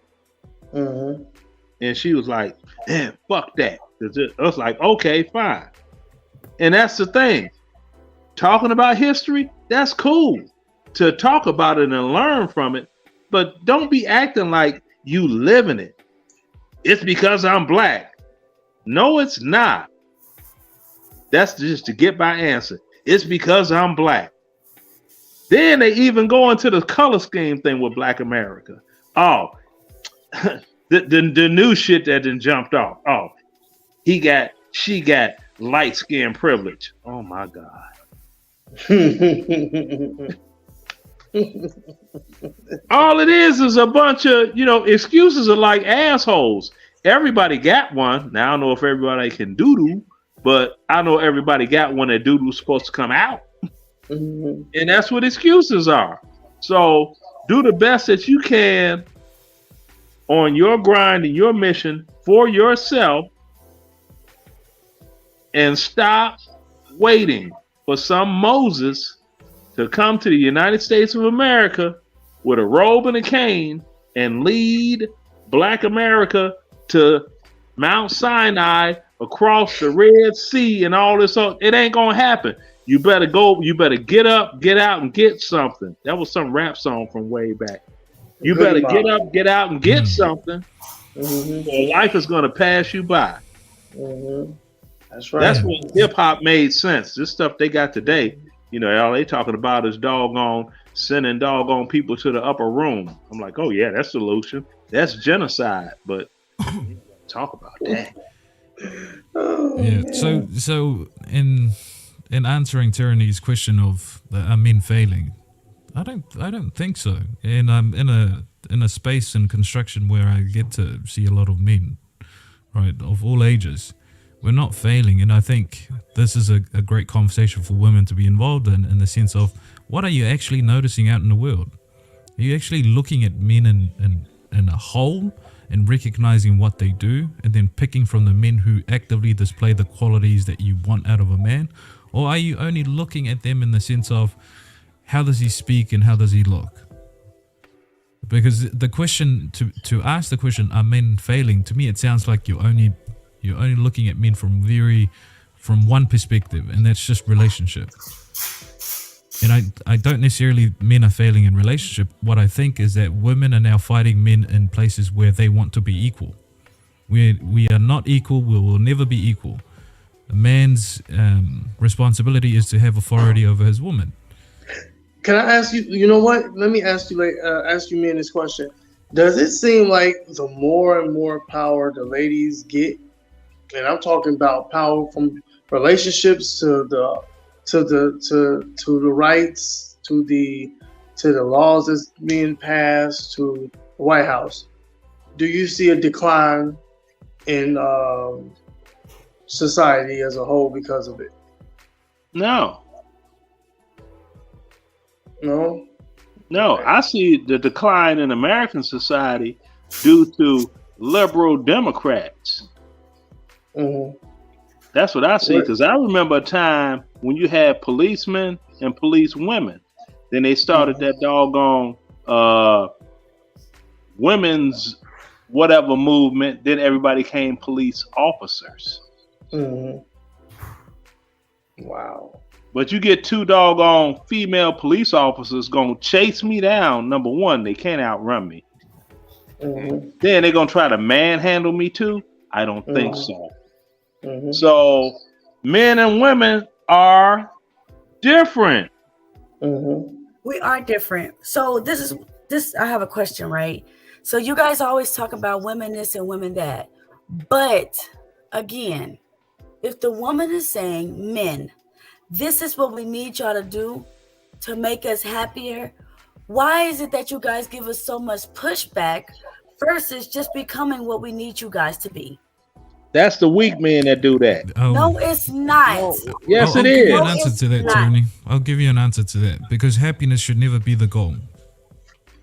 Happiness is a byproduct of responsibility and duty when it comes to relationship.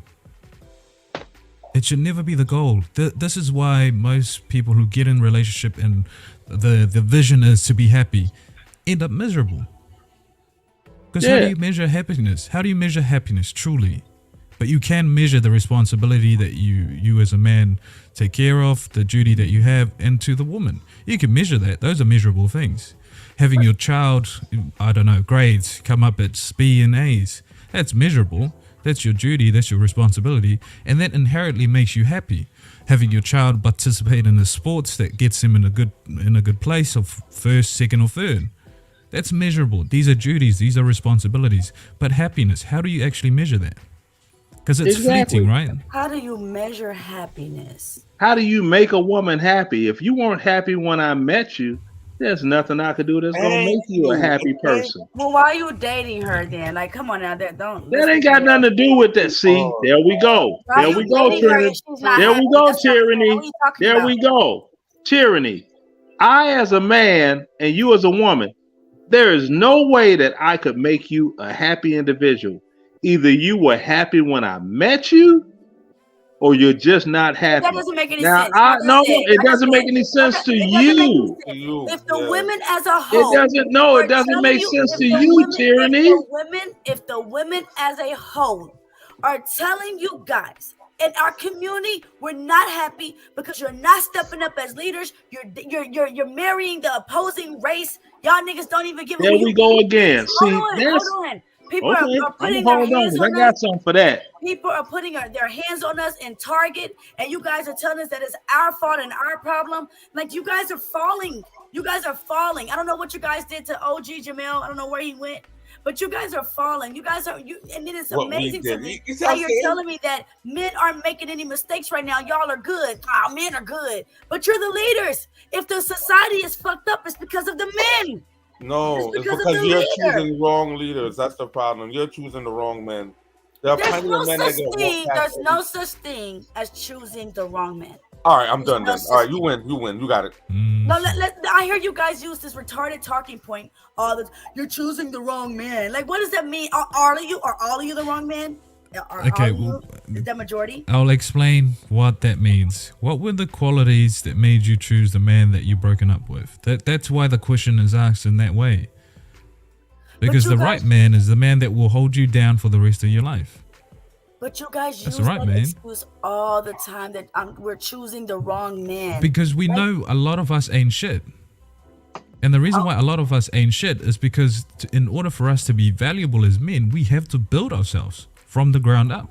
No man ever comes out of the womb and he's just straight valuable. He's a good man, great man. But women in general, women inherently when they're birth have values. Inherently. You're a valuable. No. Until the day that you decide to act and move against that. Only thing valuable about a woman when she comes out the womb is her vagina. But a woman has to gain value as well. It's nothing different than a man having to gain value. So how do you gain value as a woman? Please tell me this. It's literally the word virtuous. right? And there's a lot of steps that a woman has to take to become virtuous. So we're not just some magical fairy dust and throughout our entire life, right? Just like a boy has to be a man, a girl has to be a woman, and there takes things to become that. Now, you guys That's always what he I would just love to know said. what those things are. it's What a would those things lie. be? It's a lie. It's a lie. Explain them. And This one is of this them is the to be a thing that virtuous women sort woman- of. These are the things that you have adopted when the mindset of wanting to be equal to men How have does become me being a thing. How does me being virtuous have to do with being equal to a man? Tyranny, you know Because what? virtuous has nothing to do with working towards it. You are virtuous by nature. No, you're not, because one of the things to be a virtuous woman is to be a woman with children. You cannot No, be a it's virtuous not. woman unless No, you it's have not. children. No, it's not. Who lied to you?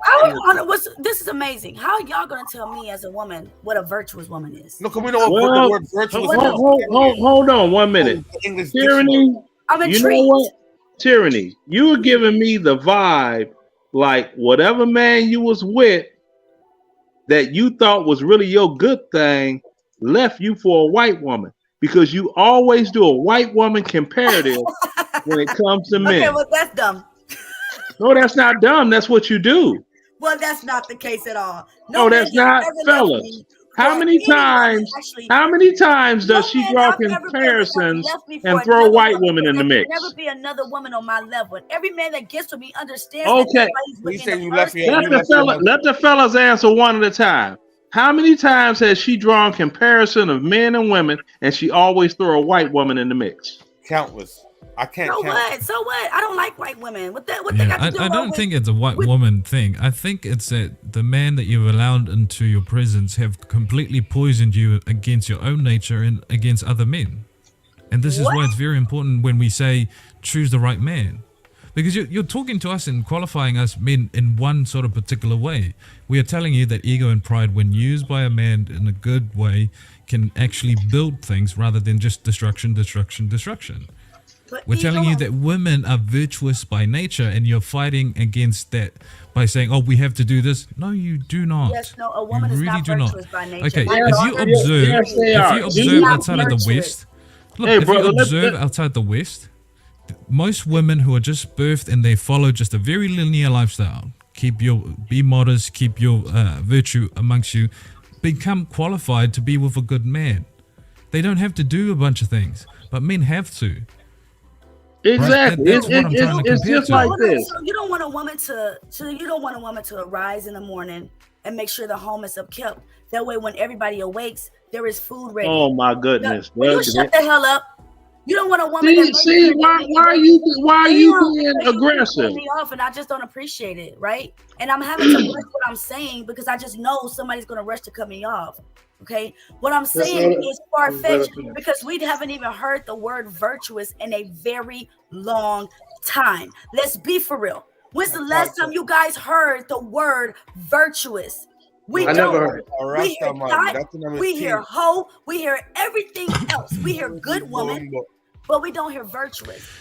Well, Okay. let's limit our discussion to this panel so it's a bit more productive. If we pull a lot of these outside things, then obviously we're going to find bad things that we've said to each other. So if we want to have a productive conversation, we can keep it within the panel, or we can start pulling from talking points from here and there, and we'll all go on a tangent. We'll never end up anywhere that's going to be productive, unless that's the aim of your panel. We were just saying Exactly. I use virtuous because I respect you as a woman, and I'm trying to convince you of what nature you have. Well, It is first- beautiful to Yes, find but a I'm virtuous woman. telling you, I'm What does the telling word you because, virtuous hold on, within Trent, itself mean? based on how a woman was raised, you cannot start off virtuous, sir. That's Yes, just not how you it works. do, for women. tyranny. It With is that- something a woman must obtain. No, a person. May I explain it? Virtues, because that comes through your upbringing. A person have to learn virtues. You sound May I explain That's it? what I'm saying. You know, when we are born, we innately know it's wrong to kill your mama. We know that at birth, even though we weren't told.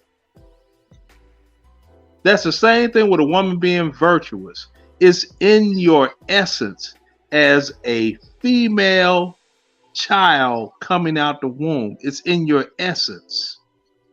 You can look at the behavior of a 4-year-old boy and a 4-year-old girl. Look at their behavior patterns individually, and you will see what is in the essence of their nature as a male and female. So don't say women need to be taught virtuosity. They do not. It's in your essence. Just like it's in all of our essence. We are born knowing you don't kill your mama. So you're wrong. You don't know what to talk about. I have a 4-year-old boy. Now I'm wrong. I have a 4-year-old boy and I got a 3-year-old girl. And I'm teaching her virtuous. She doesn't know what that word even means. She doesn't even know how to obtain it at this age. Okay? She might be pure because she has done no sin. Okay, but as far as a virtuous, that is not easy. That's why y'all got so many. Okay, well, define virtuous. That's what I'm about to say. Define virtuous, Tyranny. Define it. It's an entire script. No, define it. Define it. Just define it. It's a word in the English dictionary. Okay, hold on, y'all. Okay, they need a broad perspective on virtuous. No. We don't need a broad perspective. Wait, no. Stop. No, we want the definition. What we want. It is a word in the English Oxford Dictionary. I don't want the English version. There we go. Back to white. Back to white. And not even use the definition. That's of white the word. Caucus, nigga. They run the world, so don't excuse me. Oh, now you gonna throw nigga in there. Do you know that nigga is an offshoot of the racist version of the word to describe? Man, be quiet. You ain't talking about nothing. Oh, all right. Bro. So Like, I'll define it. I'll define it. To be virtuous is just having or showing high moral standards. That's all it takes to be virtuous. Having and showing high moral standards. What you mean? That's all that it takes. That's amazing. No, because you keep saying to be a virtuous woman, you have to have children. There's nowhere in that sentence that says you have to have children. All you have to do is have high moral standards. They took an entire script and put it into one sentence. That doesn't make you took one sentence and made an entire script. That's the difference. You took one. Okay. You took one word. All right, great. Anyways, you took one sentence and made an entire. Let's read this. Who can find a virtuous woman? Her price is far above rubies. Okay. Now you're going back to the Bible. You see what I'm saying? These conversations are asinine, bro. Let me move. I'm gonna mute myself. Don't lose yourself because I'm reading from a goddamn book. I'm gonna mute myself. He said mute myself. Okay, chill out. I'm reading from a book. I'm reading from a book. Y'all don't like to read? Okay. I wrote a book. How can I not like to read when I wrote a book? Okay. I'm muting myself so you can read the book. Right. What are you talking about? The heart of her husband does safely trust in her, so that he shall have no need of spoil. Okay, so a lot of us women when we growing up as girls, we have to learn, just like y'all have to learn, for somebody to trust in us, to be trustworthy. That's not just something you come out the womb. My 3-year-old daughter be lying sometimes. Okay, so that her husband don't need a spoil, and that's just so he don't go out there and have sex with other women. This is stuff we learn. She would do him good and not evil all the days of her life. That's something you have to learn to become of a good woman. You're not born just a good woman. You're born pure, but not a good woman. Okay? She seeks stuff so she can make it with her hands. She's a homemaker. She's a homemaker. Like this whole list of stuff, this whole list of things, it's not easy for a woman to obtain. And yes, it says her children arise up and call her blessed. Her husband also, and he praises her. One of the ways to be a virtuous woman is to have children. Okay, if you just out there and you it doesn't say that. It says if you're virtuous, you'll be honored by your children. If you're virtuous, you'll be no. Say what you. It's a difference. What I'm saying, it says if you are virtuous, you will be praised by your children. You will be praised by your husband. It doesn't say to be virtuous, you have to have children and a husband. But that's not saying. That's what I'm saying. You conflate arguments that don't make sense. No, I'm not. I'm not conflating arguments that doesn't make sense. Okay, but like I said, and us women know that. So like I said, y'all, it's amazing how y'all try to argue with us on what we know we're supposed to be. Nobody's arguing. We're just putting out facts. It's more beneficial to men if women are not virtuous. I guess that's why 69% 69% of the divorces in the United States are initiated by women. Then, huh? 69%. Yeah, and what's the reason, Leonard? Think you said I'm not getting into the reason. I'm looking at the raw numbers. Think what's the reason we're divorcing? 69%. Why are we 69%? Man. 69%. Why are we divorcing you and you're not divorcing us? Because maybe we have more sense of honor and commitment and duty than you do. Maybe as soon as things get bumpy, we have the discipline and to stick around, and y'all just don't have the grit to do it. So you're isn't that pride that you're talking about? Yeah, pride before the fall. Exactly. As soon as you cheat on us, because we can't make y'all happy. As you cheat on us, we're supposed to have a little bit more patience. We didn't even say nothing about cheating because a lot of but that's the majority of divorces is due to infidelity. No, the majority of the divorces are based on finances. No, it's not because we marry y'all. Yes, broke. it is. What you mean? We marry y'all with no money. Look it up. What you? If you really look at that, if you look at the divorce rate, if you really look it up, ain't no what do we make. Look it up and look at what's the biggest reason people get divorced is finances. That's number one. Look it up. I've never met one woman that said, "Girl, I divorced him because he broke. He was broke when they got together." What you mean? No, we don't. Oh, now we're going into what you personally know, but when I talk about the men I personally know, I'm wrong. Yeah, exactly. We're talking about the statistics. Man that says his wife divorced him because he didn't have enough money. Look, so when we speak of finances, it doesn't necessarily say because they didn't have enough money. Sometimes the reason why finance comes to an issue because she wants more of what she's been given. That's a very real thing. I have a vast majority of men in their 50s and 60s who have been divorced by their wives because she didn't get a bigger allowance than she wanted. Oh no! And these are multi-millionaire men. There could be a disagreement on how those funds should be spread out throughout the household as well. Here's the thing: when it comes to, and this is one thing that's well known, when it comes to relationships and when it comes to women and men, and when it comes to money, we all know that a man's money is towards the relationship, and usually a woman's money is towards her.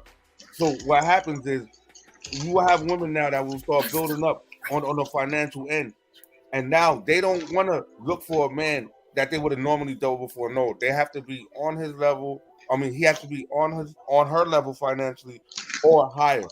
So now a whole bunch of good men just get excluded just due to financials off the rip, just because a man is just a wallet nowadays. But nobody points these things out. A lot of these divorces happen when you do the stats is when a woman starts to move up in her career. Once she starts making more money than her man, and she starts feeling like she could do better without him.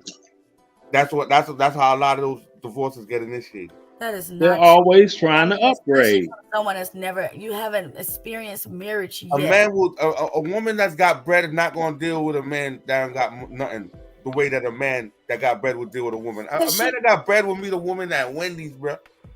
Yeah, he'll marry him if that was she's a good woman. Not divorce, not breakup, right? Good woman out here to take that woman. Ain't no woman with some bread gonna pull up at McDonald's drive-thru. Also, there's divorces that where a woman just simply not happy anymore. It don't have to be through finances. It don't have to be communication or infidelity. She could just simply not be happy and want a divorce, so she can go explore other options. See. Hey, fellas, let me grace y'all with one little piece of something. The next time you go over a woman's house, before you go over a house, this is what I want y'all to do. Look at y'all closet and see how many pairs of shoes are in your closet, and go to her closet and look at how many pairs of shoes are in her closet. Are you? I feel like you're advocating for homosexuality because I'm not advocating for homosexuality. Men generally have 4 pairs of shoes. Women have 14. So what? What you mean? So what? You all spend more money than you make, damn near, and then you want a man to fill in that financial gap so you can continue to shop. And when you can't. Now you're not happy and he's not doing enough. Now you want to get divorced. You had 3, so I don't know what your motherfucking anecdotal experiences is. But again, y'all sound crazy. Talk about a rich woman marrying a man from Wendy's. I'm not talking about rich women. I'm talking about regular people. That sounds crazy, right? It sounds crazy. We said marriage. So I'm talking about regular earning people. Before y'all even a man would do that with a woman. That's the difference. Before y'all even get married, you have more than enough. If you got bread like that, you got more than enough money to take care of the family. Why are you so selfish? Why are you not willing to make the sacrifices that I would normally have to make if I was making more money? What do you think? What are you talking about not making sacrifices, especially if the woman have children? As soon as the woman have children, she's making sacrifices that moment. Yeah, okay. Before we even marry you guys, we know your financial situation. Okay. Yeah. And that's why they be rushing to the church. Financial situation before we even marry you. Why would we divorce you? That's what doesn't make any sense to me.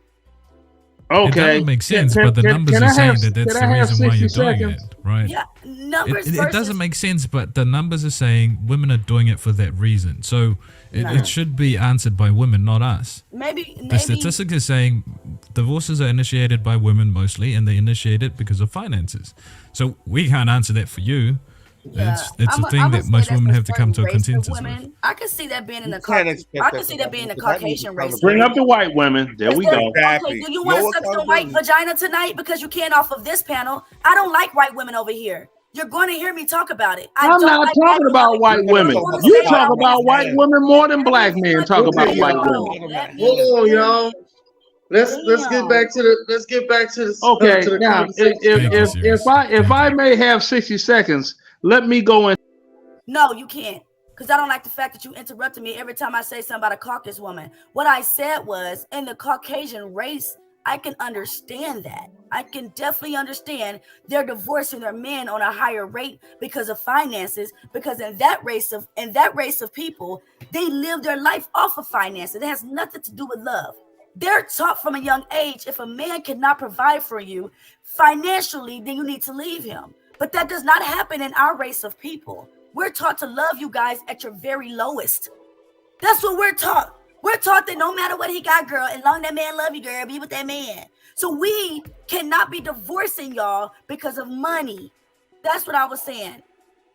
Okay, that's a few points to make. That's a few points. But okay, now if I may have 60 seconds, the last time I was married, there is that woman. She went from a 9-to-5 job to a stay-at-home wife because I made money like that. Okay. 8 years in, she wasn't happy anymore and started acting a plumb fool. And I'm like, you gotta go. I'll pay your lawyer and mine. You gotta go. And that's all it was. Yeah, I'm not happy with the situation. You're not happy. And don't bring children into it because we were both in our late 40s. We had all our children were adults. Hell, her son is older than mine. Okay. They were like brothers. So tyranny. Hold on. Can I finish? Stay with no man for 8 years and he's still at the same place he was 8 years ago. It's not. How can you hold on, tyranny? How can you be in the military and you in the same place you were 8 years ago? So was you a sergeant? Yes, I was. I was a non-commissioned officer. Thank you. Okay, like I said, when she met me, I was a doggone specialist. E4, not even a corporal. Hello. Okay, whatever. Most women they know whatever. You just want to be right and you can't. I was asking. I don't know why you're getting offensive. Was you growing? Because the way the energy you're pushing. Now, this is a stay-at-home woman driving, walked into the marriage with a $500 car note for a brand new car. No problem. I'll pay the car note. Okay. Put you on my insurance with USAA. No problem. The original plan was, look, that doggone 94 Hyundai beater you got, look, you just come on down to Kentucky. I'm going to be going to Iraq for about 16, 17 months coming up soon. Okay? Use my car. It's a brand new car too, same model year. I'm gonna bank the combat pay every month. When I get back, we can go to the BMW dealership. Since you want a 318i BMW, they run like 33,000. I could drop 20K on it as soon as I get back from Iraq. And here's your car. Oh no, that wasn't good enough for her. I want it now. So she fucked herself. Oh wow. You got a lot of black women, and you see them in situations like that.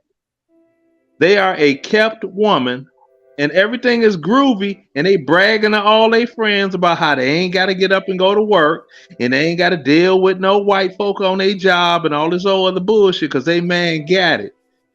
Then they get complacent, comfortable. Now they bored. They got an idle mind, and now the man they with is the problem, especially if it's a black woman that had daddy issues before you even enter the relationship with them. Now you're the problem, black man. I'm not happy. Well, I remember it said, love, honor. They took obey out. Forsake all others. I don't recall make you happy in any wedding vows. That ain't in the Bible. Nowhere, is it? You don't know. The wedding vows, make her happy. You don't know. Yes, it does say to make your wife happy. No, it don't. Yes, it does. No, it don't. Read it off then. Cite your source. Are you sure? Because I know how y'all get. Yeah, I'm very sure. The Holy Bible. I'm extra sure. Cite your source right now. Read it. I'm very sure. I always looked at happiness as, being within the person, and then you add on to whatever happiness that they have. Yeah, go on, find that source. Keep looking. I'm waiting. I'm ready. I'll wait till he finished though, because you just cut him off. Go ahead. I always looked at it as, when someone else has their own happiness, you enhance it or you add on to it.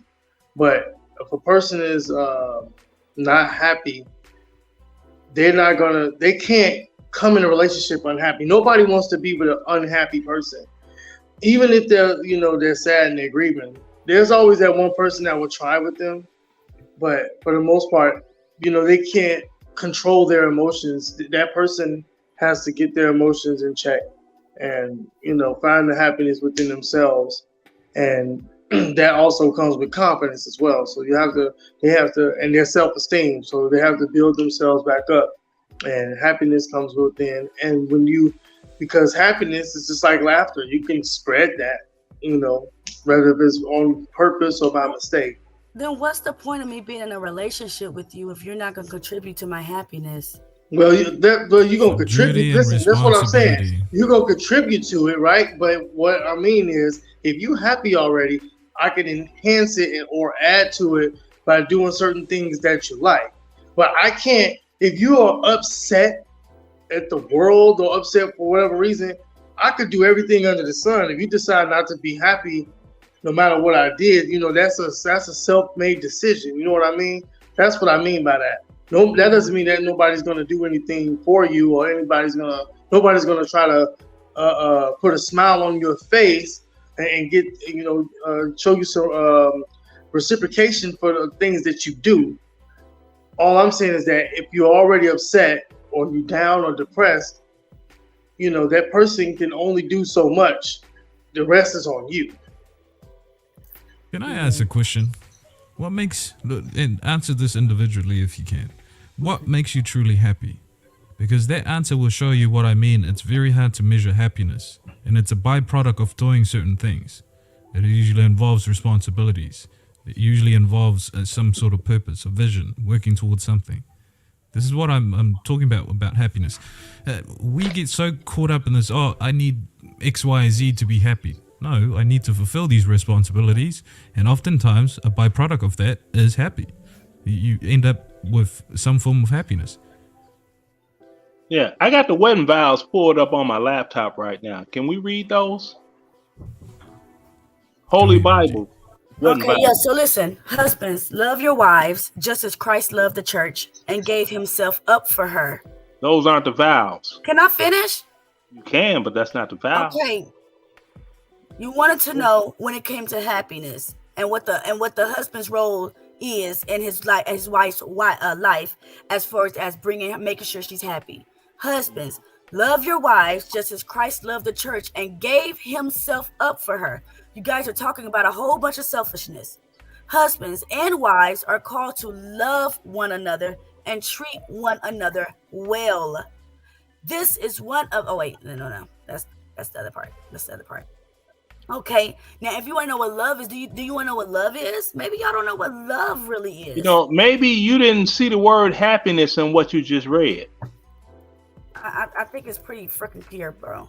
Oh no, I'm talking about exacts. Right here it says, I, inserting names, I, Leonard, take you, Tyranny, to be my wife, to have and to hold from this day forward, for better, for worse, for richer, for poor, in sickness and in health, to love and to cherish till death do us part, according to God's holy law. In the presence of God, I make this vow. According to God's holy law, right? And that is his law to love. How you gonna say God? Why you gonna combine God's love with happy? Happy was never said. Happiness was never said, Tyranny. Didn't you just read the Yes, I just read, and the word happiness does not appear. Do you want me to read it again? Didn't you just say what you just read according to God's laws? Exactly. The word happy does not appear. The law says, husbands, love your wives as Christ loved the church. The church, right. And husband, love your wife as... Wait, hold on. Even what both y'all said. Tony, I was listening to you too. Like, when what you said, I heard love. I did not hear specifically happiness. So again, you guys want to know about what love is? No. We don't need to know. We talking about. Why do you not want to know what love is? Because we're talking about the subject at hand, and and love is happiness. Please, what do you mean? Oh my God! How is love happiness? I'm really. And this is what we're gonna. It's not envy or boast. It's not arrogant or rude. Love is duty and honor. Because if I'm not happy with you, I'm gonna let you finish. But if I'm not happy with you, my love for you is still gonna make sure that I do certain things for you. I don't have. If I'm happy or angry, I'm still gonna be obligated to do certain things out of love. Now, if we're just dealing with happiness, that's fleeting. So as soon as you get angry with the person, now it's justified for you not to do anything for the person anymore. Now it's justified for you to throw them away because you're just dealing with happiness. What does anger have to do with you not loving? That's the inverse of happiness. But you're not very loving. You're not very loving when you're angry. I'm trying to say to you. So go ahead, read God's law now. Yeah, read God's law and make sure you find the word happy, please. I'm waiting on it. I'm about to put you down because I know you are because I'm right and you're not. You're irritating my soul because I don't go to school with children. I go to school with adults, and we don't exactly. And I read and I wrote a book. I don't give a damn about you writing a book. I know you don't. As many essays as I've written in school, I could put all those essays together and it'll be about 3 books. So I don't care about you writing a book. Hold on. Let's not go with the personal attacks right now. I'm not personally attacking it. No, I'm talking on both ends. Look, just chill. Let's get back to the conversation. So now continue reading the law now. And let's break down the words of the law. You said love according to God's law. So now you tell me what the God's law is. You have it in front of you. Can you please read it out so we can all hear? It just sounds like to me that you guys are saying you're not responsible for your partner's happiness, and that's just very discouraging to hear. Nobody said. Can you just read the stuff so we can have a discussion? Okay. Love is patient. Love is kind. Love does not envy or boast. It is not arrogant or rude. It does not insist on its own way. It is not irritable or resentful. And it does not rejoice at wrongdoing, but rejoices with the truth. Okay. Nothing in there makes it feel like, but I shouldn't have to make her happy. That entire verse and the other verse says that, hey, first off, you're supposed to love your wife, bro. And love makes you happy. Love doesn't make you sad. Love doesn't make you angry. Love makes you happy. So if it's telling you to love your wife, you need to make your wife happy. No, it I says just love, think this is No, it common does sense. not. I mean, I love, don't know. love does Tyranny. not make me Tyranny. happy all the time. Love does not make. I don't know what kind of fantasy world you live in. The times that the woman I love make me want to punch her fucking skull in because it's like, what the hell is wrong with you? I'm not gonna do that, but it's just times she made me feel like that. Like, you know what I'm saying? When I was in those situations. But because I was in love, I knew that I wasn't just gonna like, you know what? All right, I know I'm mad right now, but it's all right. Tomorrow's another day. We can work this out. Versus if I didn't love her, and as soon as she made me angry, I'm like, fuck this bitch. What the fuck? I don't got to deal with this shit. I have no obligations to her. It's a fucking broad. Before anybody else say anything, SGL, welcome to the panel. Yes, your boy Mouthpiece family. Blessings on blessings, Queen. How you feeling? Oh yeah, Mouthpiece. Okay. I'm all right. Did you want to put a little? Did you want to have an intake on the conversation? Yeah, I got two things I want to start off with. One is, my brothers, take it easy on the Queen. This is not an ego match, bro. We're not trying to dominate her like an island or some shit, man. It's not a dictatorship. It's just a discussion. All right, number two. A lot of us as men, we got to own up to our perception of love because our perception of love is very fucked up. Okay, that's what y'all showing this Queen right here. I ain't hear none of y'all brothers come, you know, with the understanding on how you nourish a woman. A woman is like a flower, my brother. You got to give her the right water, the right sunlight, the right shade, and the right space and distance. You understand what I'm saying? If y'all need more emphasis on this, watch my last live that I just did on IG. I'm breaking down what love does and what love isn't. And it's not. Have you been here since the beginning? Hold on, brother. It's not boisterous. It's not envious. It's not jealous. It's not a competition. We a team, bro. If you can't analyze that and understand what that love element is all about, then you need to study love a little bit more, my brother. This team Salute. sound one sided. Very one sided. That's the problem. It's like I don't think first of all you giving us a fair shake at all. I don't know what part of the conversation you actually came into to think that we jumping on or this, that, and the third. Nah, I think you're pretty wild on that. Second of all, I hear all this responsibility lying on the man to make the woman happy, make sure he's nurturing this kind of stuff. What does the woman bring to the man? What is the woman's responsibility to the man? And we're not even sitting here asking all that, but at the same time, just look at this conversation is always so one-sided.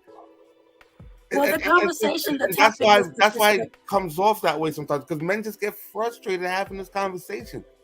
But the topic of tonight is the perspective of a good man. So it's not about why it's about the man, because that's the topic of the night. What is a good man? What's the perspective from a good man?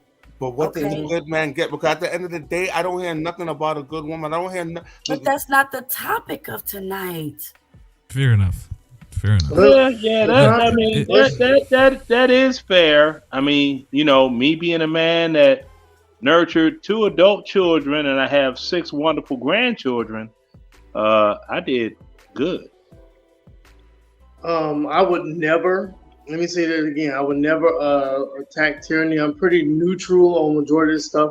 I'm not sure if that brother was here in the beginning, but I named a lot of those things. I just didn't go into deep detail, but definitely people were disagreeing with compassion.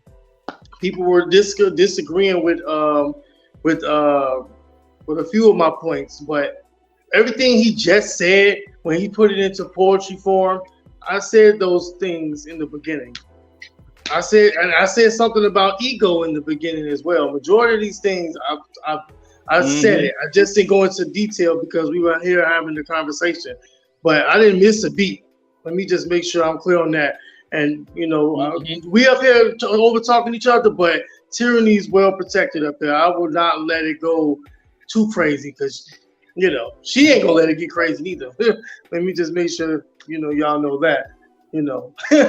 Yeah. But this, you know, other than that, I mean, as far as the topic goes, you know, they are saying some of the same things. It's just that their views are a little bit geared towards the men because they are seeing things through a men's lens. So it's kind of hard to you know, be on both sides. But like Ung said, though, he did say that he did pretty well for living in the times that he was living in.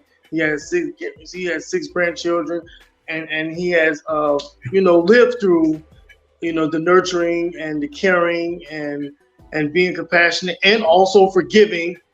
He's done these things already. So this is why I listen to him. This is why I listen to him, because he has the wisdom. Sure, some of it you may not agree with as well, because he's seeing things from his time period and our time period. It's going to be hard for him to see it through our way, because he's looking at it from an elder's perspective. But in the meantime, I have children that are you all's age that confide in me. So I'm getting the understanding. And this is kind of off topic right here, and I'm going to be brief. That 4-year-old grandson of mine, I love him, but I tell you, if it wasn't for penitentiary, that boy decided to run on a treadmill for what reason, I don't know why. Turned the thing on, started doing the thing, fell off, and cut himself right here. I'm going to start calling him Little Scarface. Yo, them 4-year-old boys, they are definitely awesome. God! They definitely awesome. They've been here before. Woo! So smart. I don't see, normally I don't get loud on streams. I'm like, son of a bitch! That boy, I call him RJ Bin Laden, because he ain't nothing but a terrorist. Wow. That boy, I had a brand new double-sided refrigerator. Oh, his little ass went in there and ripped the drawer off the bottom. What you put the stuff in the refrigerator. I'm like, the only way I get that fixed, I got to order a whole brand new doggone drawer for the damn refrigerator, for a brand new damn refrigerator. And he going through the house, beating it on the damn floor. I'm like, what are you doing? What is that? And I'm like, yeah, I have a question. Paolo, do you have any children? I've got 2. Happily married or almost a decade now. Okay. Congratulations. And isn't it? Congratulations on that. Hope you don't want to choke a 4-year-old, because I be sitting there like Granny Clump. If we wasn't in the house of the Lord, Cletus. If we wasn't in the house of the Lord. But because you hear this generation a lot talking about children this and don't be with a woman with children. Was you with your wife before she had children? Yeah. Okay. Didn't she change in a better way when she had hold on. Sorry. No. My son is of someone else. My daughter is mine biologically. Okay, so that woman, Yep. Do you feel like she changed in a good way once she had the child? Like something was different about her once she had children? No, she changed for me. But I mean, as far as like, there's a difference between a woman with no children and a woman with children. There is a difference. Am I wrong? There is a difference. Okay. 100%. There's a difference. Okay. Right? But the reason why she got picked was because she was a wife before she even became a wife. Yeah, she was a wonderful, nurturing woman. She looked after me, even when I didn't treat her seriously. When I met her, I said, look, I'm young. I'm in a career-orientated mindset right now. I just want to have fun. If that's something that you want to entertain, great. If it's not, let's move up out of our way. Let's not waste time. I'm not going to sit here and promise you're going to get a relationship out of this interaction. But if you want to ride along, it's up to you. Right. That woman made it her mission to tie me down. And it went on for 9 months. And then after 9 months, I said to her, look, I'm committed to you. I want to make you mine. We are exclusive. And for another 2 years, she was there constantly. Because one of the things I said to her, look, I haven't been in a serious relationship for a long while. You might have to weather a lot of storms with me. I'm not going to wake up tomorrow morning and be the perfect man, the perfect husband, the perfect father to you and your children. And if you ever feel like you want to walk out, walk out. That's an option that's always going to be yours. That woman stayed with me for 2 years. That was really, really rough for her. I get drunk, I get flirty. I was a ladies' man. But I never went over the boundary of sleeping with another woman when I was committed to her. See, I entertained certain women, right? And I kept little secrets of interaction online and things like that.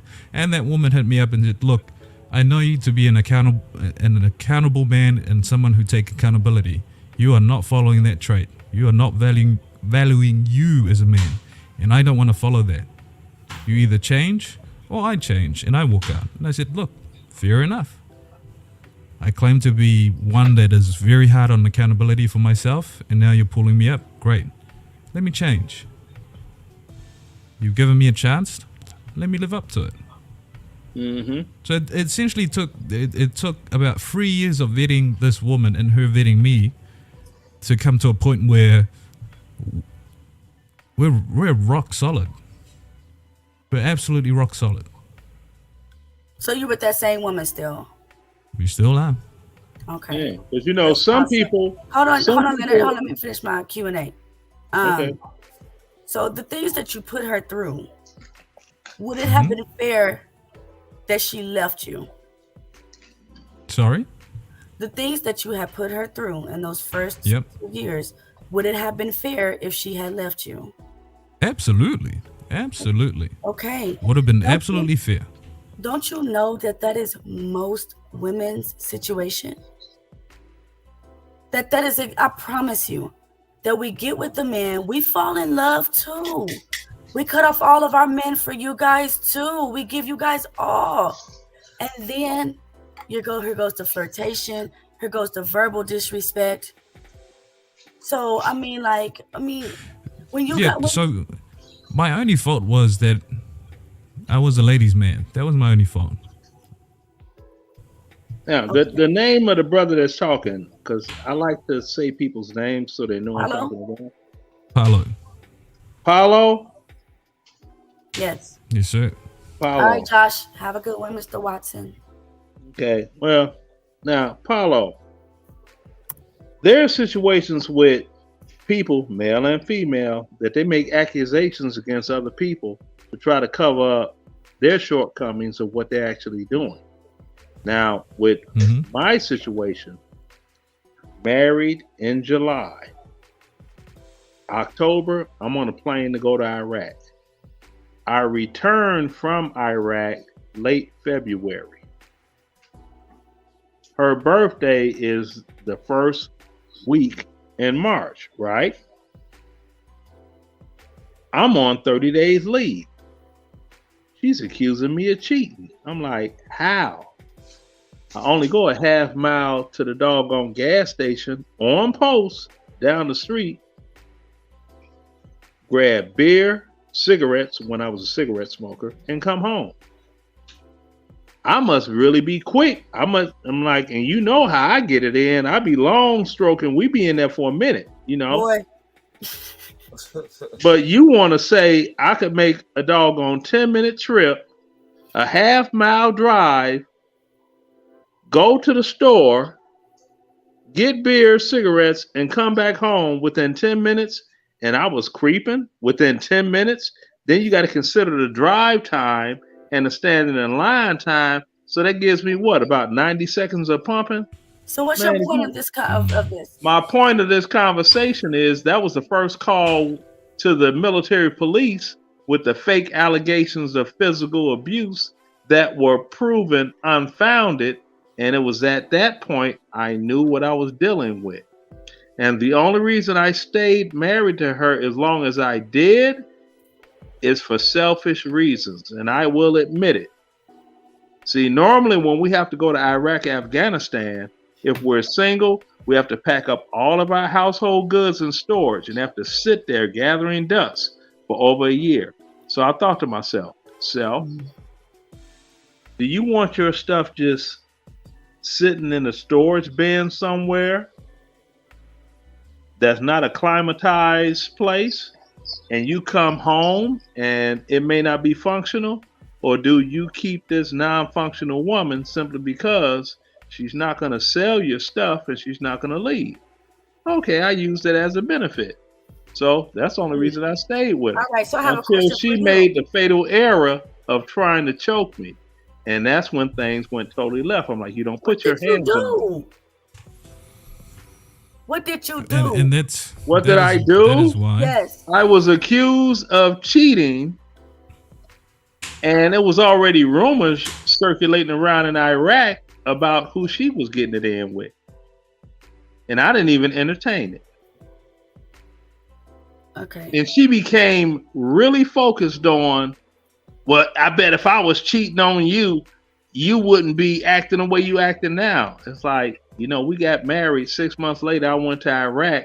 I'm over there trying to make sure that I survive and live to make it back home to the United States to my son and you tripping? I mean, she even tripped off the life insurance policy. Okay. Because my son got 300,000, she got 200,000, right? Oh, so you gonna short me, give me 20%, 25% of the life insurance policy. I'm like, Leonard, did you ever do anything wrong in that relationship? no, I didn't. Never cheated on her once. So with that answer, you were probably the person that messed up. No, Anytime that's what someone- you're thinking. That's what. Anytime Tyranny. someone doesn't take any accountability, It ain't no take no Hold on, this accountability. is what I can appreciate, right? Paolo came Okay. up here and said the very woman that he is still with, he fucked up in the beginning. He Yeah, he messed up in the But beginning. you're sitting here saying that we hear you on these panels, bruh. I know sit you here do. saying you had no flaws at all. But I got video proof that you could play on this panel right now. You're telling me that you had No, I have video proof. no flaws.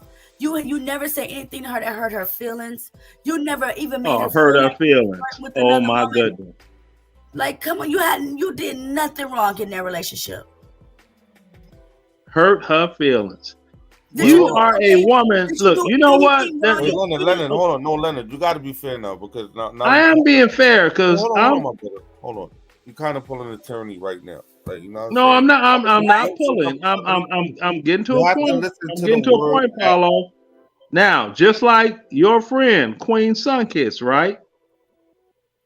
She has nothing to do with her life except take care of the young children and be on YouTube. She don't have to worry about missing a meal, missing rent, mortgage, whatever the situation is. Her husband got her fully covered, right? Am I right or wrong? You're wrong. You don't know what they got going on.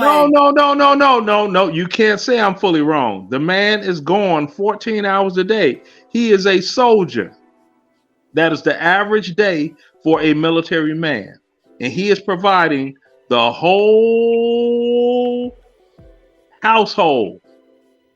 Everything. Financially, he's financially providing as he's supposed to. Okay. Exactly. And he has to go away 30 to 45 days every What's so your point? often. What's your point? My point is, I was in a situation we didn't have any young children. All this woman had to do was sit around and watch the housewives or whoever the hell ever all day long. No young children to tend to. Bills were not doggone missed. Car paid for, insurance paid for. $700 a month just You for just hair gotta and get to nails. the point. You got to get to the point. That is the point. This Did is you a make kept. any mistakes This is in a your- this is a did you kept make any woman. mistakes? This No, is right. a kept woman, and she got irate because she was not happy. Look, Did you I make get any that, mistakes in but any you of have your had other? to. Hold on, because J man. you- I just want to ask this right Okay. quick. I promise. Sorry. Did you make any mistakes in your other two marriages? Oh yeah, I made hella mistakes in my other two marriages. Oh, okay. And did you guys have any children together? No, Okay. Let's just say you had children together, right? Let's just say you had kids. that was my first wife. We had children together. Okay. So, is it okay? And knowing that you messed up, you did some fucked up stuff in the relationship, would it be okay? Like I just asked Paulo, if she would have left you? Yeah, it would have been cool. My son's mother, she had every right to bounce because Okay. Now, before you start telling your life story, I gotta make my points. So what I'm saying is, you go around and you say, "Oh, women is single this and women is they." I know I'm talking about. They come out with these kids and yeah. But you guys just admitted that women have every reason to be looking for a better man. Not saying you were not a bad, because you guys put your women through shit. She was a good woman. She helped you out. She loved you, but you put her through stuff. She decided, because I was raised by a single mother, an independent mother. She decided to say, I don't have to deal with this. I'm finna go. But now our men are looking down on her because she came out of a situation with someone she trusted. They had children, and now she's back in the world, back on the streets that you put her on. You see? Do you see what I'm trying to say? I didn't put anybody on the street. If you disrespect your woman, you put her back on the streets. No, I didn't put. No. So You know what? The man, she put her man back on the street. Let me explain something to you. No, but First- man, I asked Paulo, who was honest. I'm not even going to use Leonard. I asked Paulo, who was honest, and said yes. In the first 2 years, he was doing his woman dirty, and his woman decided decided to leave. Mm-hmm. Why is she now looked down upon when she had to get out of a situation that she wasn't comfortable with? Mm-hmm. Do you see what I'm saying?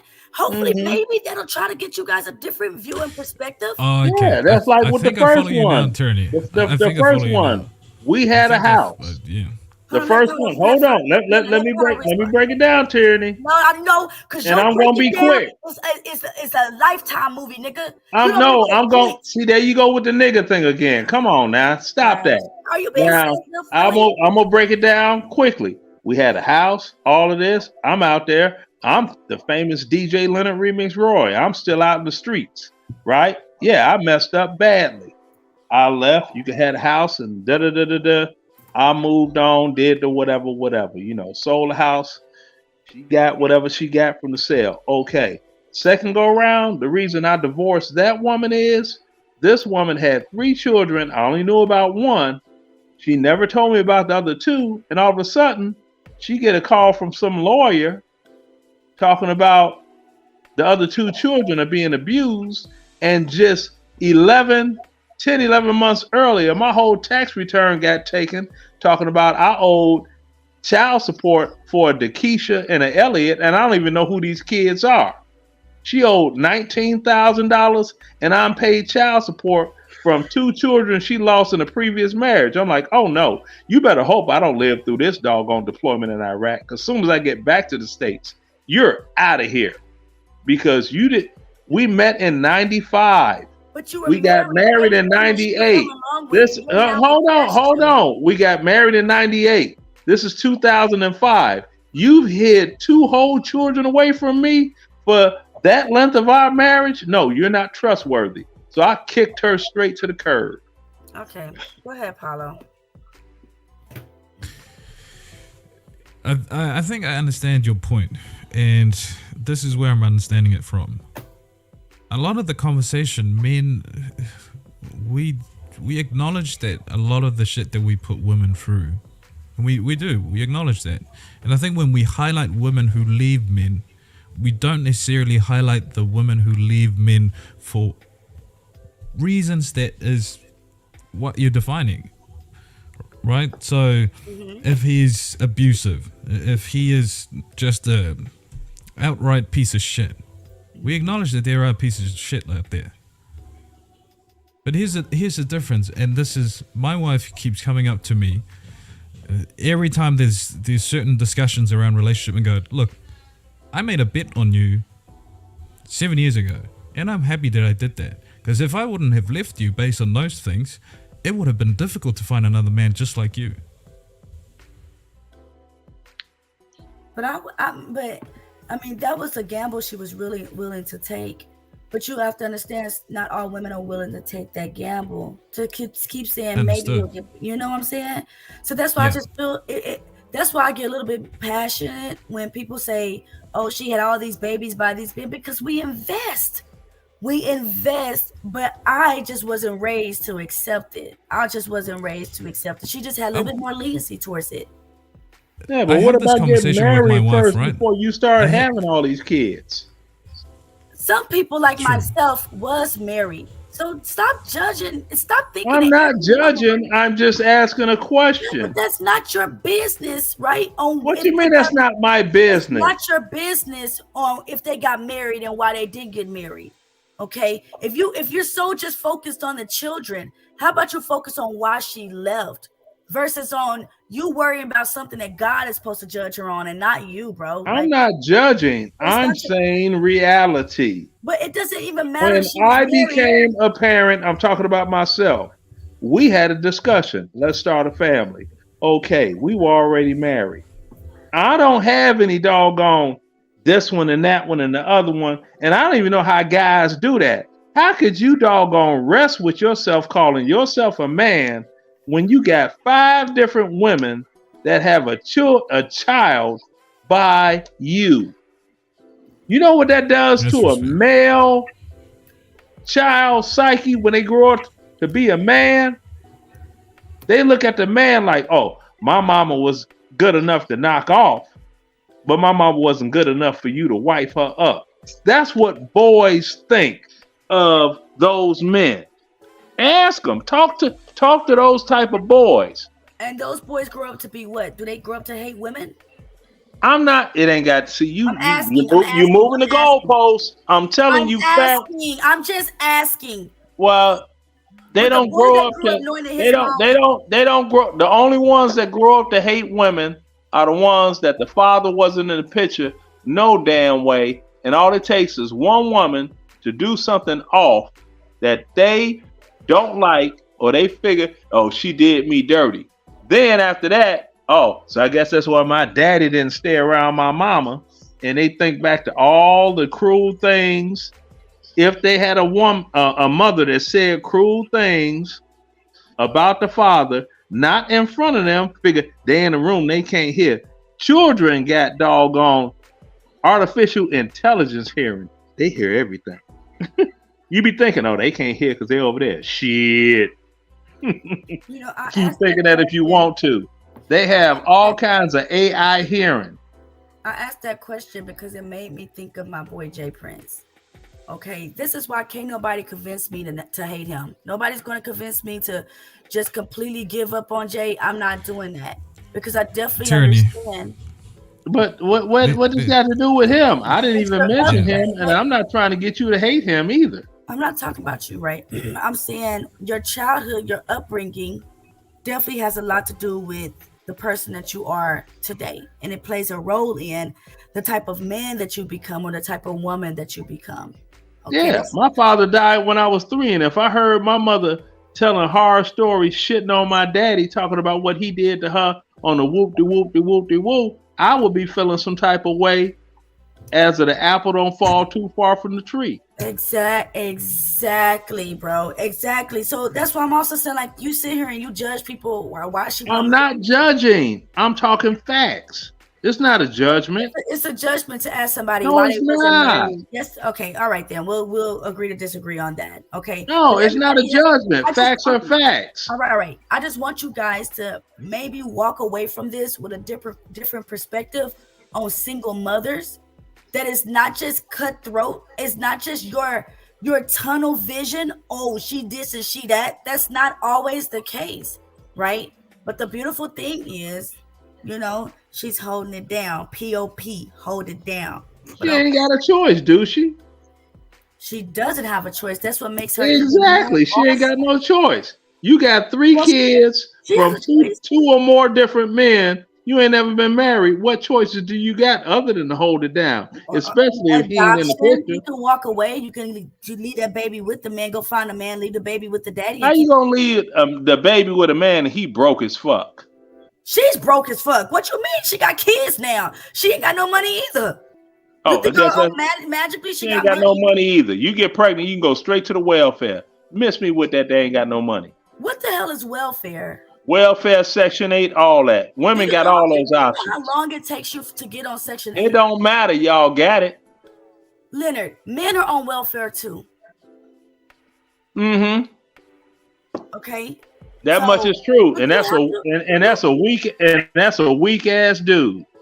What? So the man is weak for being on welfare, and the woman is. Because a real man get up and make his money. So who deserves welfare? Women that have dependent children that are financially strapped due to the doggone man that's the father of the child that is not kicking in financially properly. That's who deserve welfare. And that's who gets it. Exactly. You never hear me say women don't deserve welfare. I've never said that. Y'all talk down on it. Y'all talk down on women. No, see, you're trying to push a narrative that just ain't working.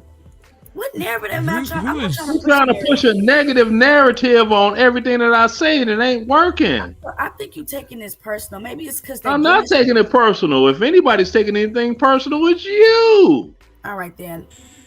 Who else want to say something? You mentioned earlier that my wife had made a gamble. I agree, and I have this conversation with my wife. She loves to talk to me, and I asked her the question: why is it that you decided to just go Hail Mary on a second chance? You know what she gave me as an answer? She said, out of the 3 years that I've known you, I have never, ever seen you say something and went against it. Every time you made a promise, every time you gave your word, you always followed through. And when you said to me that this is going to be the last time you're ever going to do whatever that thing was, I knew you meant it. Because you had a history of showing me that whatever you say, whatever promise you made, you kept it. The reason why I bring that up is because a lot of you women get led astray by men who say shit just to make you feel a certain way, and you follow them wholeheartedly. That's the deciding factor. Let us prove our worth in terms of values that we follow, not just to please you. And I keep saying this, stop giving women everything. Give women who you are as a man. This is a very difficult thing for a man to answer in the first place. Why? Because the answer consists of values and principles. That is what you give the woman. An accountable man, a disciplined man, a resilient man. That's what we give you. Everything else is a bonus. That speaks to duty, that speaks to responsibility. The flowers on the weekend, or the flowers on the birthday, or the flowers on the Valentine's, those are just bonuses. Well, I'm kind of, even though I don't like, Kevin Samuels at all, I'm actually kind of glad that he came out with the word high value man, because it lets us women know that there are different levels of men. And I definitely want a different level of men. I don't want just a regular medium value or a low value. I want that high value man, a man that will bring me flowers, a man that doesn't have any ego or pride, that knows how to control his anger, So, I mean, I hear what you guys are saying, and actually, I apologize for feeling some type of way about what you guys are saying, because now it dings to me that there are different levels of women and there are different levels of men. Tyranny. And Kevin Samuels outlined what a woman has to bring to a man. He also said she's a helpmate. A helpmate. She's supposed to help the man. She's a helpmate. I would ask M-A-T-E. Helpmate. I'll ask Tyranny, do you agree with, because you mentioned Kevin Samuels' term high value man, or the term he popularized. Do you agree with what he said that makes a high value man? I actually never heard him even describe what a high value man is. Well, he said a high value man is not necessarily how much money he makes, but he definitely brings in about $10,000 or more a month consistently for about 2 years. 5 years. He hangs around. He's be around people that's similar to himself. It's the way he carries himself. He don't be around. He be around people that's productive, just like himself. He exercises options too. I think. A high value man exercises options. So, he may have his woman, he may have his wife, but he keeps it clear early in the stage and say, hey, look, I may step out on you, here and there. So, it gives her a choice to be okay with that. Okay, let's do this. Let's actually hear what the hell, because I've heard all you gotta do is call a woman a bitch one time to me, and I'm not listening to what you got to say. So let's see what he said, if you guys are okay with that. Yeah, I'm cool with what Kitten Hill say. All right, let's see. I've listened to a few of your interviews and the videos on your YouTube channel as well. And a lot of the focus of what you talk about is the high value man. Explain what that means. Well, first off, high value man is not my concept.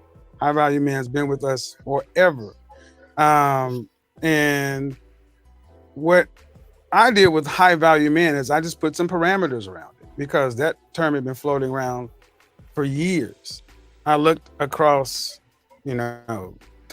this country, that country, political system, that political system, this system of government. And I looked and said, what are the men who separate themselves from other guys? What do they have in common? And they have several things in common. Now, this is irrespective of religion, morality, anything else like this, just basic stuff. High value men starts with money. Now, there are a lot of people who don't like that concept, but I didn't come up with the whole notion of a six-figure guy. This has been with us since 1985, when six figures first came into the mid 80s, I'll say that, when it first came into popular media, popular culture. And then making that like $10,000 a month is a benchmark. And then saying, what? I'm sorry, but that sounds like discrimination to me. Because how many black men are making 10? And this is not to be disrespectful, but how many of our people are making 10,000 a month? See there, making that amount of money for 3 to 5 years. Exactly. Anybody can have a good year, but stringing it together implies some sort of consistency. Then after that, other high value men recognize you as a peer or a possible peer, having a life that's kind of what I call LinkedIn level, visible. Meaning saying you're the VP of mergers and acquisitions at Goldman Sachs is different than saying I'm an entrepreneur. We know what one of those things means at a glance. Having a network of high value men and others, and being useful to others and the group. So those are 6 basic principles around which I've had a conversation. Now, of course, your mileage may vary. There have been people who think that you need to have other things in addition to those things. But it just kind of gave a framework to start a conversation. And why that became such a big issue is because of the notion that women tend to consolidate on the highest value man available, a term called hypergamy. So I'm just talking about things that have always been out there, just putting a kind of a context to it for the beginning of a conversation between men and women, because that ain't really happening these days. Okay.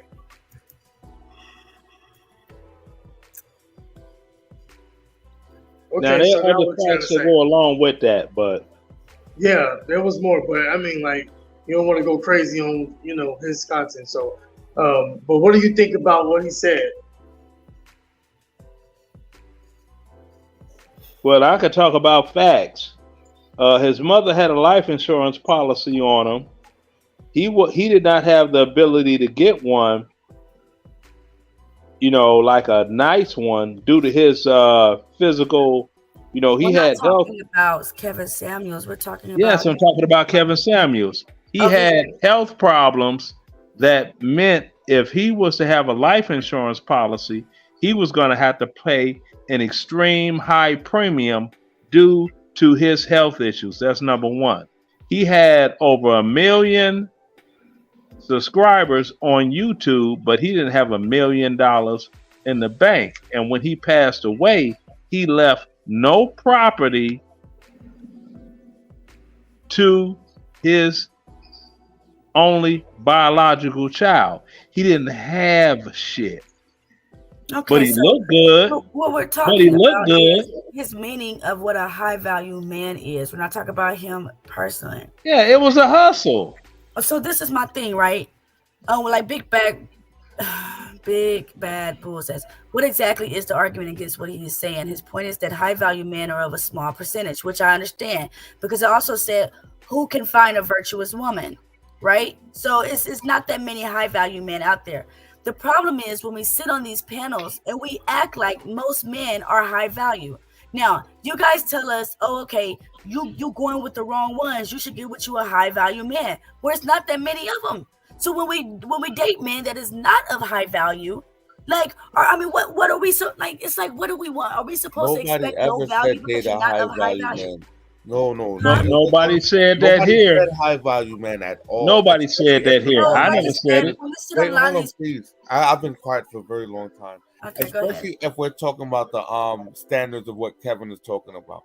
And remember, Kevin himself says this is not even me. This is just what's been out there. I'm just putting it out. I'm the one that made it popular, but this shit has been out there for a while. But when we say make the wrong choice, it's because of the Kevin Samuels show, shit like that. What we tend to notice is that all these people that's calling in, they all keep looking for this same type of person, and it's all due to superficial values, due to this so-called high value man. I think that's what led a lot of women astray too, all believing that they all want the same type of man, and they all going for the same type of man, which is a very small percentage, which is white, black, Chinese. It don't make a difference to race. The percentage within itself is just a small sliver. Exactly. It's a low percentage in the United States. If your mind is geared towards that, you're gonna fail every time. And then on top of it, this dude goes and appears on the biggest culture vulture on YouTube. That Russian dude, Vlad TV. You on a Culture Vultures channel? Really, dude? That's like that. What's that DJ Khaled? We the best. Like, man, that dude can go on some. He's Palestinian, fronting like he black because he make black music and people buy it. Culture vultures. That's one of the things black people in the United States need to get away from. Worshiping these culture vultures. You know they're not black. But you all up under their feet. Yeah, because see, I can get so much doggone recognition if I'm on. Same thing with Just Pearly Things. Another one. This whole conversation getting derailed right now. I don't even know how we got I know, I'm just saying, culture vultures. Now, this guy's talking about high value man and this and that and the women and all this. All that shit was a hustle. No, but because he was not any of what he was trying to present himself to be, but he understood women. If I can go solo and build this platform and get women in their feelings, I could go in and they're going to keep coming back because they're always going to try to prove me wrong. That was his hook right there. Because it wasn't working. The Big Bad Bull was talking about when he would interview women and ask them, what are the qualities of a man that you're looking for? What they typically described was what was considered the high-valued man. Right. And then he would doggone demolish them. What's your age? What's your dress size? What's your height? Yeah, because that makes sense to an extent, because you're saying what you want. And the thing is why he's going that route is because a lot of the things they're asking for, it just sounds asinine. It's like, what the fuck? You want Superman, basically.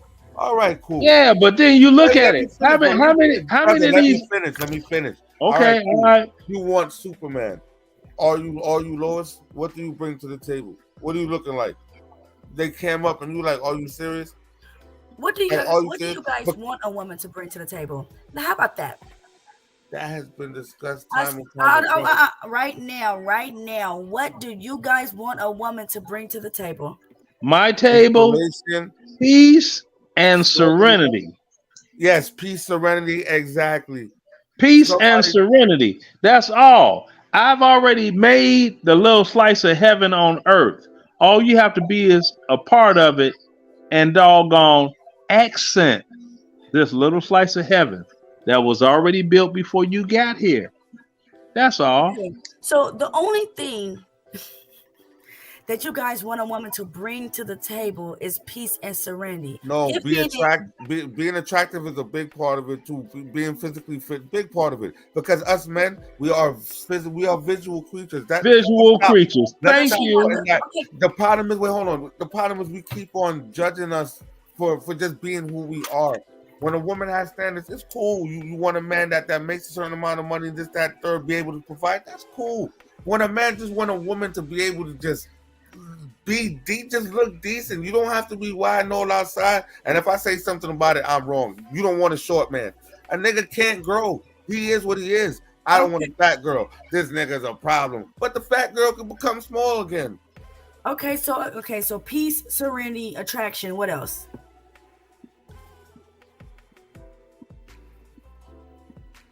All right. An attractive feminine woman. An attractive feminine woman. And attraction's subjective to the man, right? So, right, when we look at Hollywood stars and people look and try and compare, look, we'll always find people in those categories attractive because they're put there for a reason. But when we're looking at day to day, every man have a subjective spectrum of what attractiveness looks to him. And most men know what they qualify for in terms of that spectrum. If a man thinks he's whatever, let's put a scale to it. If he's a 6, he'll most likely date a 6 or probably date down. We're very realistic in terms of how we view women. But when Yes. Okay. But it's the opposite with women. Because let me tell you another thing about men. I don't believe that all. I'm gonna tell you another little dirty secret about men. Men are opportunists for the most part. And you see, there's some women that would have slept with a man just because she was the only opportunity available at the time. She doesn't realize that. But now, in her mind, she thinks that's the type of level that she's on. But no, you were just the only thing available at the time. Where us men, we know if we got lucky, like, oh, yo, we had that hot chick one time, we don't set our standard on that. We just be like, yo, we got lucky. We knocked it out the park that night. We don't set our standards like that if we know we're not on that level. We're more realistic. Sleep with anything, right? Yeah, what he's basically talking about is the bottom of the ninth female. For the most part, yes. Especially a man that's highly promiscuous. There's men that's like that, yes. Now, didn't you say knock it out the park? No standards. No. Didn't he say knock it out the park? Yeah, like you hit a hold home on. run. You hit a hold on, Tyranny. You hit a home run. That's baseball. Your last opportunity for a win is what? The bottom of the ninth inning? That's what there, a lot of these women out there. Bottom of the ninth women. Yes. Okay, that's what I'm getting at. See, now we Leonard, because when you start talking like that annoys me. You are on a woman's panel.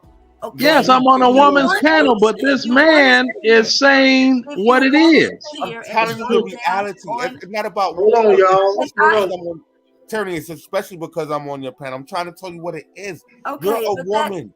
I'm telling you how men think. What I don't respect. Every man. I'm not what I for don't every respect man. is when you say that most women are at the bottom of the barrel. No, we didn't say that. Nobody said no. That's what Leonard just said. So I didn't say that. I said you have bottom of the ninth women. That's what he said. He said there are those. He didn't say most women are. Yes, he did. He said most women. No, I didn't. Okay, hold on for a minute. That doesn't matter. Tyranny. Did not tell you. That doesn't matter. Anyway, I hate the fact that I have to keep muting you. Let's not stray away. Why I gotta keep muting you? I don't understand. Let's not stray away from the conversation, y'all. Let's not stray away from the conversation. Come on, y'all. Go ahead, Tyranny. Pretty much, men have no standards because you guys will sleep with any woman.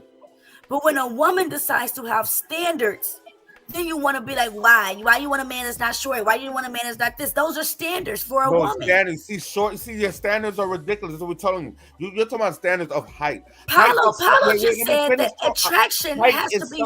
I get that, but height is something a man cannot change. I get but that's a part of attraction. But watch this though. A man is demonized if he says he doesn't want to deal with a big girl. But a big girl can. Okay, well, isn't it? That okay? Is the difference. Okay, well, isn't it true though, right? Even though, people have their preferences, it's still true that we all come in different shapes and sizes. So with that being said, even though it is hurtful coming from one, there's always somebody out there that will like the short person or the big girl or whatnot. It's just that a lot of people wish the world was a lot better when it comes to these things, but that's part of the human psyche right there, is that you're gonna navigate towards what you're attracted to and what you like first as far as appearance, especially us men. Us men, we like what we like. So you know, you may be very attractive to me, Tyranny, but to somebody else, they're gonna be like, you know, they probably not find you as attractive, but that's okay, because if you are navigating towards me, I navigate towards you, I find you very beautiful to me. That's what matters in our union. But then the rest of the world don't even matter, you know. But that's the hard part as far as, you know, trying to mate, because both of us, men and women, are thinking the same. And I don't know if women ever thought like this. They were more attracted to looks once upon a time. I don't know, but I know for sure today women want very attractive. Women want attractive and wealthy men. They don't just want attractive men or wealthy men. They want both. They want attractive and I can wealthy. give you an example. Simple example. If Tyranny and Lizzo was at a club, and you know, the only reason they gonna be G'ing for Lizzo because she rich and famous. If she wasn't rich and famous, who the hell you think the brother's gonna be trying to push up on? Tyranny or Lizzo? Even though Lizzo's rich and famous, I still believe Tyranny will have a way better. Exactly. Tyranny has way more options than Lizzo ever will. I would disagree. Well, you can disagree all day long. You got a dynamite body, just banging, like right out the magazine. Like, damn, Lizzo don't look like that. I'm on the inverse. Like, look at Lizzo. Like, damn. Like, what the hell? Like, there ain't no amount of money in the world that makes that look good, man. Exactly. Like, she will. Yeah, she cute in the face, but like, nah. And see, I said that. I'm like, Tyranny, man, girl, you built for real, Lord. Be quiet. Listen. Ain't no be quiet, all bullshit aside. You built like a motherfucker. And how do you know how my body look? I don't even show because my I seen you on camera, you messed around and had yourself on the big screen and you stood up and I was like, God damn. Damn it, I gotta edit that part out. But, No, I ain't talking about tonight. This is a while back. That's the reason I know. Oh, okay. He done screenshotted it and everything. I've seen men pass me up to talk to a woman that I'm just like, what? Because I feel like you guys want a weaker woman. I feel like you guys' definition of feminine is weak. That's you. Damn. You know what I'm saying? I mean, if you want him to protect and provide, a man definitely needs to feel like he is protecting you. He can't protect somebody that's tougher than him. What's the purpose of being there? The definition of feminine is weak.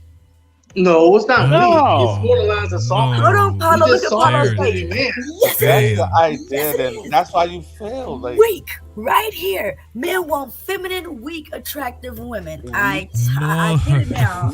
I see it. That's why. Oh, Tyranny. No, man. Tyranny, Man just wants his woman to be softer than he is. A man wants his woman to be softer than he is. You know, like, both of us can't be irrational and irate. Somebody gotta be the aggressor and somebody has to be recessive. You know, both of us can't be the same thing. Like, opposites are supposed to attract for a reason. My thing is, I'm male, right? So therefore, masculinity should be one of my most powerful traits. How could you, as a female, say that your most powerful trait is a weakness? How do you turn your superpower into a weakness? If you know how to use femininity, you could. Oh my God, you could rule the world if you know how to really use femininity. You have men running in fucking circles. Femininity is not a superpower. Femininity actually could be used to manipulate you. All right. See how I tried to. Okay, see, Tyranny, can I ask you a question? Hold on, let her finish real quick. Go ahead. Tell us. Listen, when these women come to you guys and they're all sensitive and, you know, they start talking like this, no, they're manipulating your ass because they ain't telling you the truth and how they really feel. They quiet. Tyranny. A masculine man understands that the power of a woman in her femininity is the way that she manipulates herself and the world around her.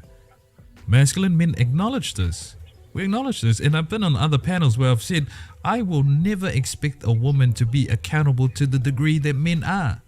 Because I hear a lot of the arguments of, we need to hold women accountable. To what degree? And I have this thing as a man, I'm not going to expect a woman to be a man, to be accountable as a man, right?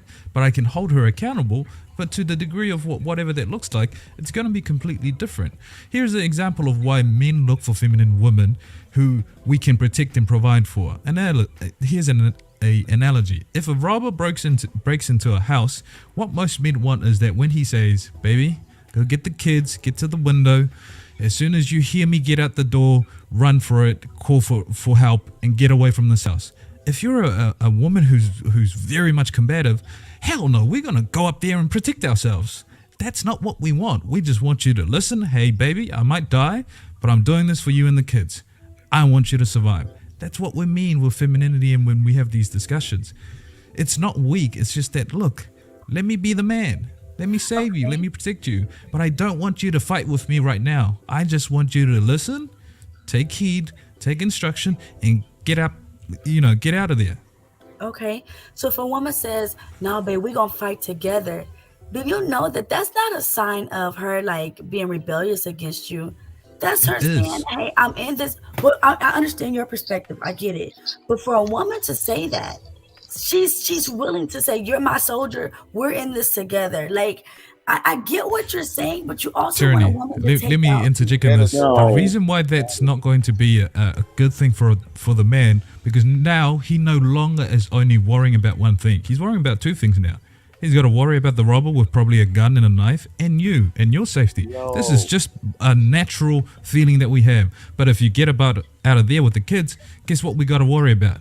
Only the person in front of us. We can run in there, dodge, dive, all sorts of crazy shit, because we are trying to protect. But if you are by my side, now I have to worry about you, and I've got to worry about what is in front of me. I am not solely in a position to protect. So can I ask this question? And if you're in a situation you have to second guess yourself in a combatant situation, you're gonna lose because you're out of this thing called battle focus. Do you really want to fight tyranny? Huh? So do you really want to be out there fist fighting with some man? Maybe. Yeah. Okay, listen, I have a question though.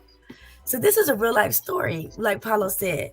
So my dad said him and his wife and her son was on a train, and the son was sitting on the opposite side, like he was facing them, and somebody came on the train with a gun. Mm-hmm. And the mother was like, I'm mother. I protect my cubs, bruh. I protect my cubs. But my dad was like, no, you stay over here. Let him stay over there and I'll protect him. So what do you, listen. I can't put my child's life in somebody else's hands if I know I have an opportunity to protect my child as well. So am I therefore no longer feminine because I wanted to protect my child? No, you're out of pocket because he was protecting his son and his wife. Well, it wasn't his son, but still, but either way. Oh, okay. See, it's always going to be a change. Tyranny, let me ask you a question. If you had the choice of men, you just out there, you see Dwayne, Rock Johnson, and Rick Ross, who you going to G for? Neither, because I know what they do. Now, see, you can't give a straight answer. I said neither. I went. No, you can't give a straight answer. I don't want neither one of them. We're talking about physical body types. We're not talking about the people themselves. I like a big man. I'm just saying. I like a big man. A man that's in shape. A man that's in shape is nice. Well, Rick Ross ain't close to in shape. That's what we're talking about the body types. We're talking about Rick Ross or Rock. Just Dwayne The Rock Johnson. A man that got too much muscles, either his penis is small or oh my goodness. See, Tyranny, you just can't. You just can't. No, you just can't. That's all it is. You just can't. They both packing, and we're not talking about their lifestyles and demonic whatever. We ain't gonna go into all that. Just exactly. I could have said Mike. I could have said Michael. I could have said Michael B. Jordan or DJ Envy, and we would have got the same answer. DJ Envy, is that the light skinned dude that's on the the Morning Club, whatever it's Yeah, called? yeah. Breakfast Club. I mean, of course, I like a little bit chocolate, but I like big guys. I ain't even doing no. So you're gonna go for Rick Ross versus if you have to choose I'm not between Rick Ross attracted and The to. Rock? Listen, I don't know. I told you, a man with all the muscles, or All right, so you're saying is he the both of those, What's wrong with muscles? both those body types are just not. No. They just both too big.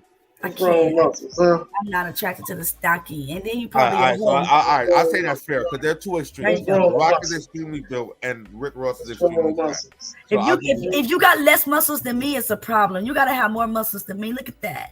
Look at that. Look at what?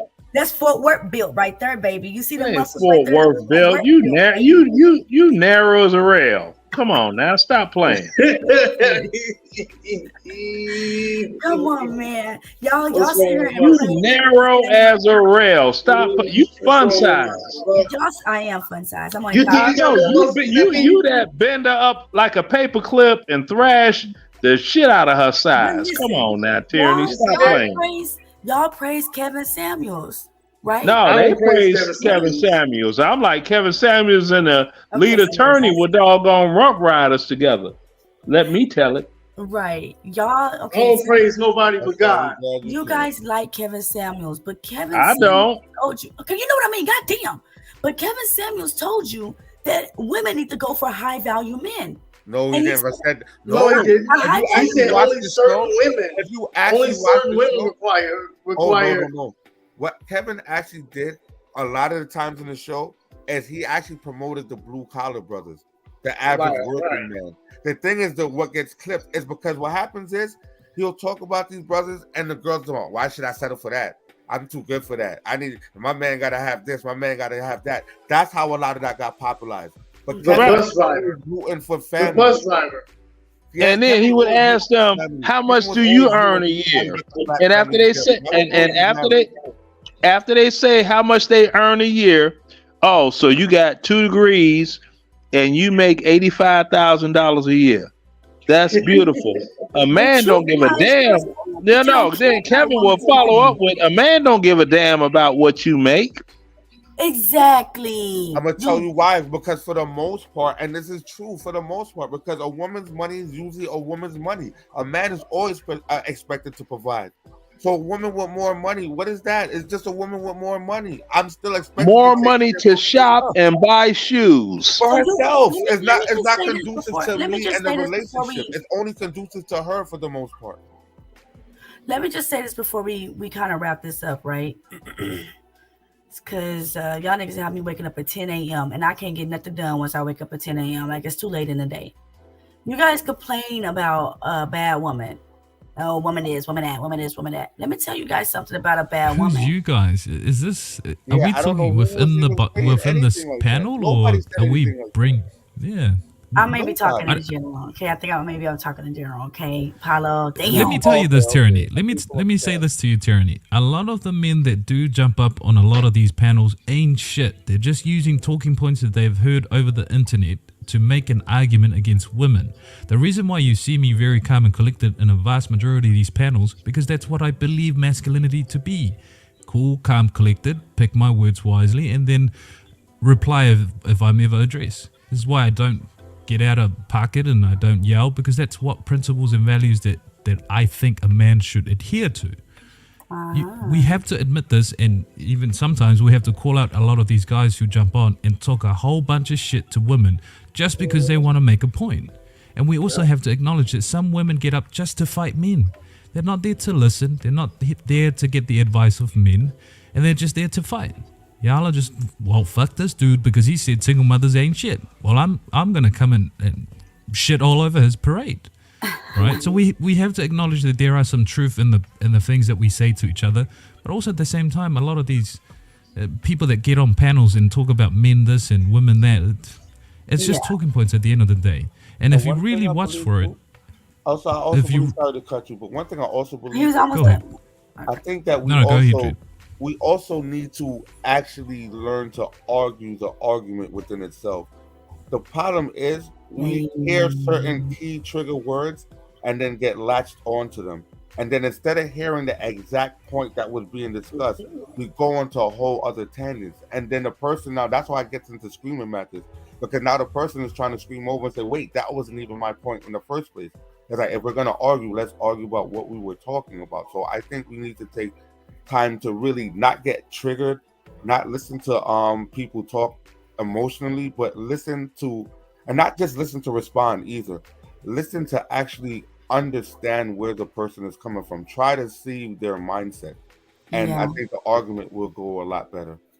I totally agree. That's why I made this panel tonight. Because, I mean, it's good to hear from a man's perspective. Absolutely. I mean, sometimes I feel like some things that were said were disingenuous, but this is why you guys need more tyranny. Okay? If we could all agree, this is why you need more tyranny, so I can let us women know it's absolutely okay to just have these conversations. It's perfect. But this is also what I want to show you guys. For every man that's out there complaining about a wicked woman that he's had, it says a wicked woman is given as a portion to a wicked man, but a godly woman is given to him that fears the Lord. Okay? So if you want a godly woman, which is also a virtuous woman, you have things that you have to obtain as well. You know, you can't just tell a woman to love me as you are. You're not growing in 8 years, and then expect her to still be happy. What are you doing? What are you doing to grow? But I'm still waiting on the scripture that say make your wife happy or your woman happy. I'm still waiting on the tyranny. You know what? You know how you're gonna get your answer? You ask God. I ain't gonna ask God. I don't believe in God and Jesus and all that. I want to answer that you can find in your book of spirits. How do you not believe in God? Easy. That's selfish as shit, bro. That ain't selfish. That's real. Hold on. It is so selfish to sit there and say that the very air that you're breathing, the very water that you're given to drink for the body that you didn't even create, you don't even believe in the creator. That's freaking selfish. Okay, it'll be selfish, but you know what? They don't talk about the dinosaurs or the ice ages, but that happened, right? Dinosaurs existed. Ice ages. Not in the Bible. Not in the Bible. All right, then we're gonna remove his ass. Anybody else have All any right. final words they wanted to say? You see, this is what I was just talking about. You can't listen to somebody and just get emotionally charged, and then just I cut the can't man do off. the God and Jesus slander. I don't allow that over here. Sorry. Look here, you could call it slander. He didn't say anything about it. All he said is he just doesn't believe it. And then what he did was make a fact. He just said that these things are not stated in the Bible. He didn't say anything rowdy. All right, then we could He try did the something next you panel, not disagree this with. one. We could try the next panel, not this one. I mean, just like Fight Club got Fight Club's rules, just like the Illuminati got the Illuminati rules, tyranny got tyranny rules. And when it comes to slandering God and wanting to argue about the Bible and stuff like that, God slander is saying God is a piece of shit. All he said was he personally doesn't believe in God. That's all he said. That's what I'm saying. So if he slandered God, I'll be down with what you're saying right now. But technically, he didn't break any rule. He just said he doesn't believe in it. He didn't say you shouldn't believe in it. He didn't say you're stupid for believing in it. He just said he did. And then he just also stated dinosaurs are not stated in the. That's what he just made facts. He didn't say anything. No, you keep going, not you, him, kept going on and on about, because if I would have allowed him to, he would have kept going on about his disbelief in common sense. To me, if I would have allowed him to keep babbling, because babbling leads to confusion. Okay, then he would have. I got people in here listening. I don't want my people to listen to that crap.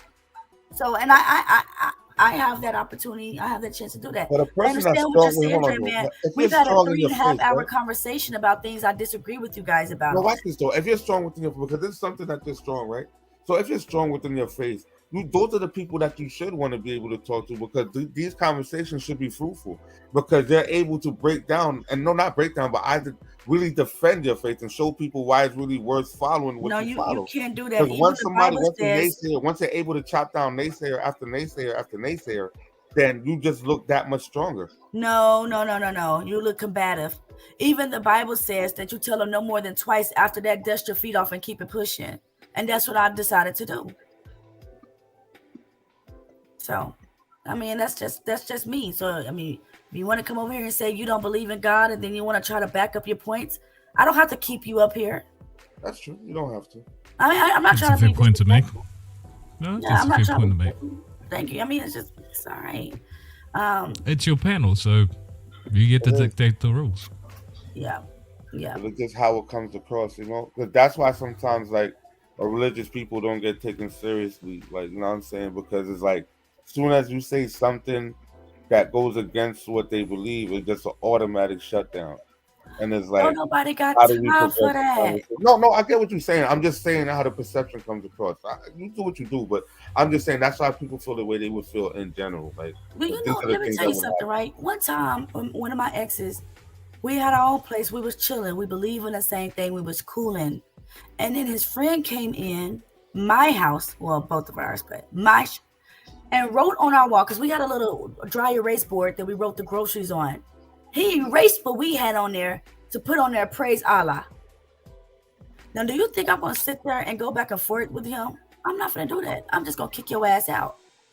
It saves me time, energy, and a lot of shit. Here's one thing that I'll credit Sirius for, amongst other things, is that he mentioned earlier on, when two people get together, manage your expectation and set boundaries.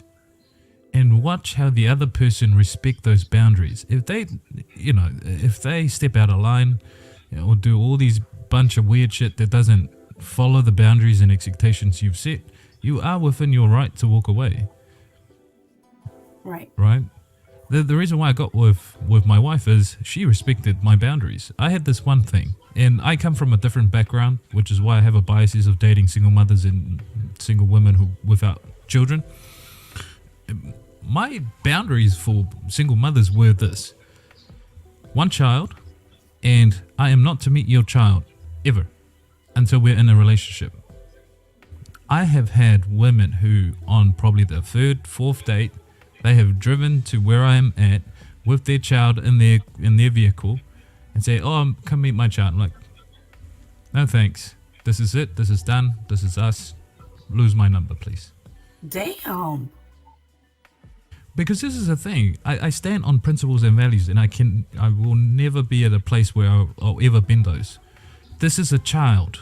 You are a human being that has the potential to imprint on this child. I do not want to put that child through that experience at all. If we're in a relationship, I already know what baggage you're bringing to the table. I know that. If we're in a relationship, I'm going to be fully responsible to that baggage that I'm taking on. Right? But we're dating, we're not serious, we're trying to figure out who we are, right? That's what we're trying to figure out. And I am not in a place where you can confidently say that I'm going to be here for the rest of your life, vice versa. How is it that you are not putting your child first and protecting that child from imprinting from another human being that's potentially not going to be there full time? So I'm going to have my next panel is going to be about that, because I completely disagree. I need to see how the man is going to be around my kid. What? No. Hold on. I need to see how you're going to be around my kid. How you're going to treat my kid. If my kid is going to look. No, you're right. I'm sorry. No, you're good though. But before I fall in love with you, because usually when women fall in love with the man, not even our mama can tell us to leave him. So before I fall in love with you, I need to see what type of man you are around my children, so I can make that decision going forward. Not fall in love with you, and then my children tell me you did something to them. As a woman, I probably won't believe my kid over the man I fell in love with. So I'm definitely going to have my next panel about that. That's a good. All right. Yeah, that's going to be a hot one. That's going to be a hot one. That's going to be a hot one. Yeah, keep me up for that shit, because I'm like, well, yeah. I hope you guys enjoyed yourself. I really appreciate you guys coming up. I think all you guys. This is what a feminine woman looks like. She walked in, put a hot plate in front of me without me even asking. This is what most men want. This is what all men want. I can't wait till I get mine, man, because I like that. Need that in my life. And to your point earlier, Sirius, look, I agree with you in terms of attraction is subjective, right? My wife looks amazing to me. She's a wonderful, beautiful woman. But to you, Sirius, you probably look at her and go, "Damn, dude, what the fuck is it that you see in her?" But to me, she's the most beautiful woman in the world. And I don't give a fuck what the world sees in her. I see something in her. And a vast majority of men stand 10 toes down on that, right? So this is the thing that we talk about when we We date within our means as men, and once we get a lady that holds us down like that, we don't give a shit what the world thinks. Right. They could come and say, "Damn, dude, how the hell did you end up with her?" Well, she ain't sucking your dick, so why is that a problem for you?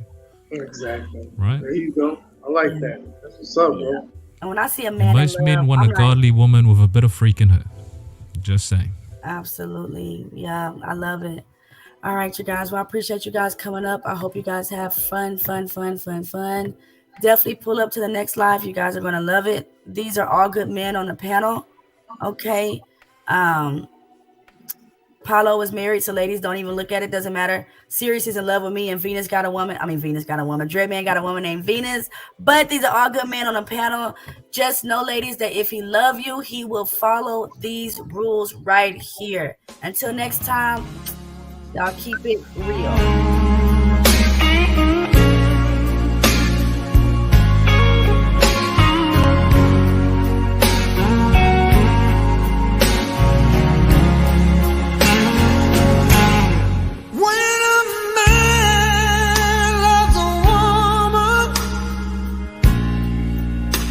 Keep his mind on nothing else.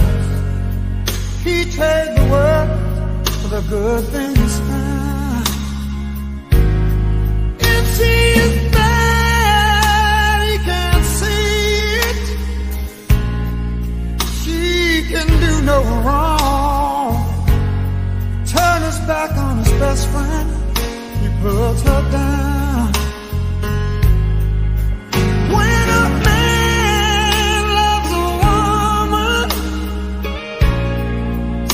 his very last dime, trying to hold on to what he needs. He gave up all his comforts,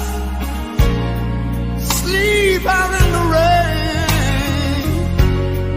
If she said that's the way it all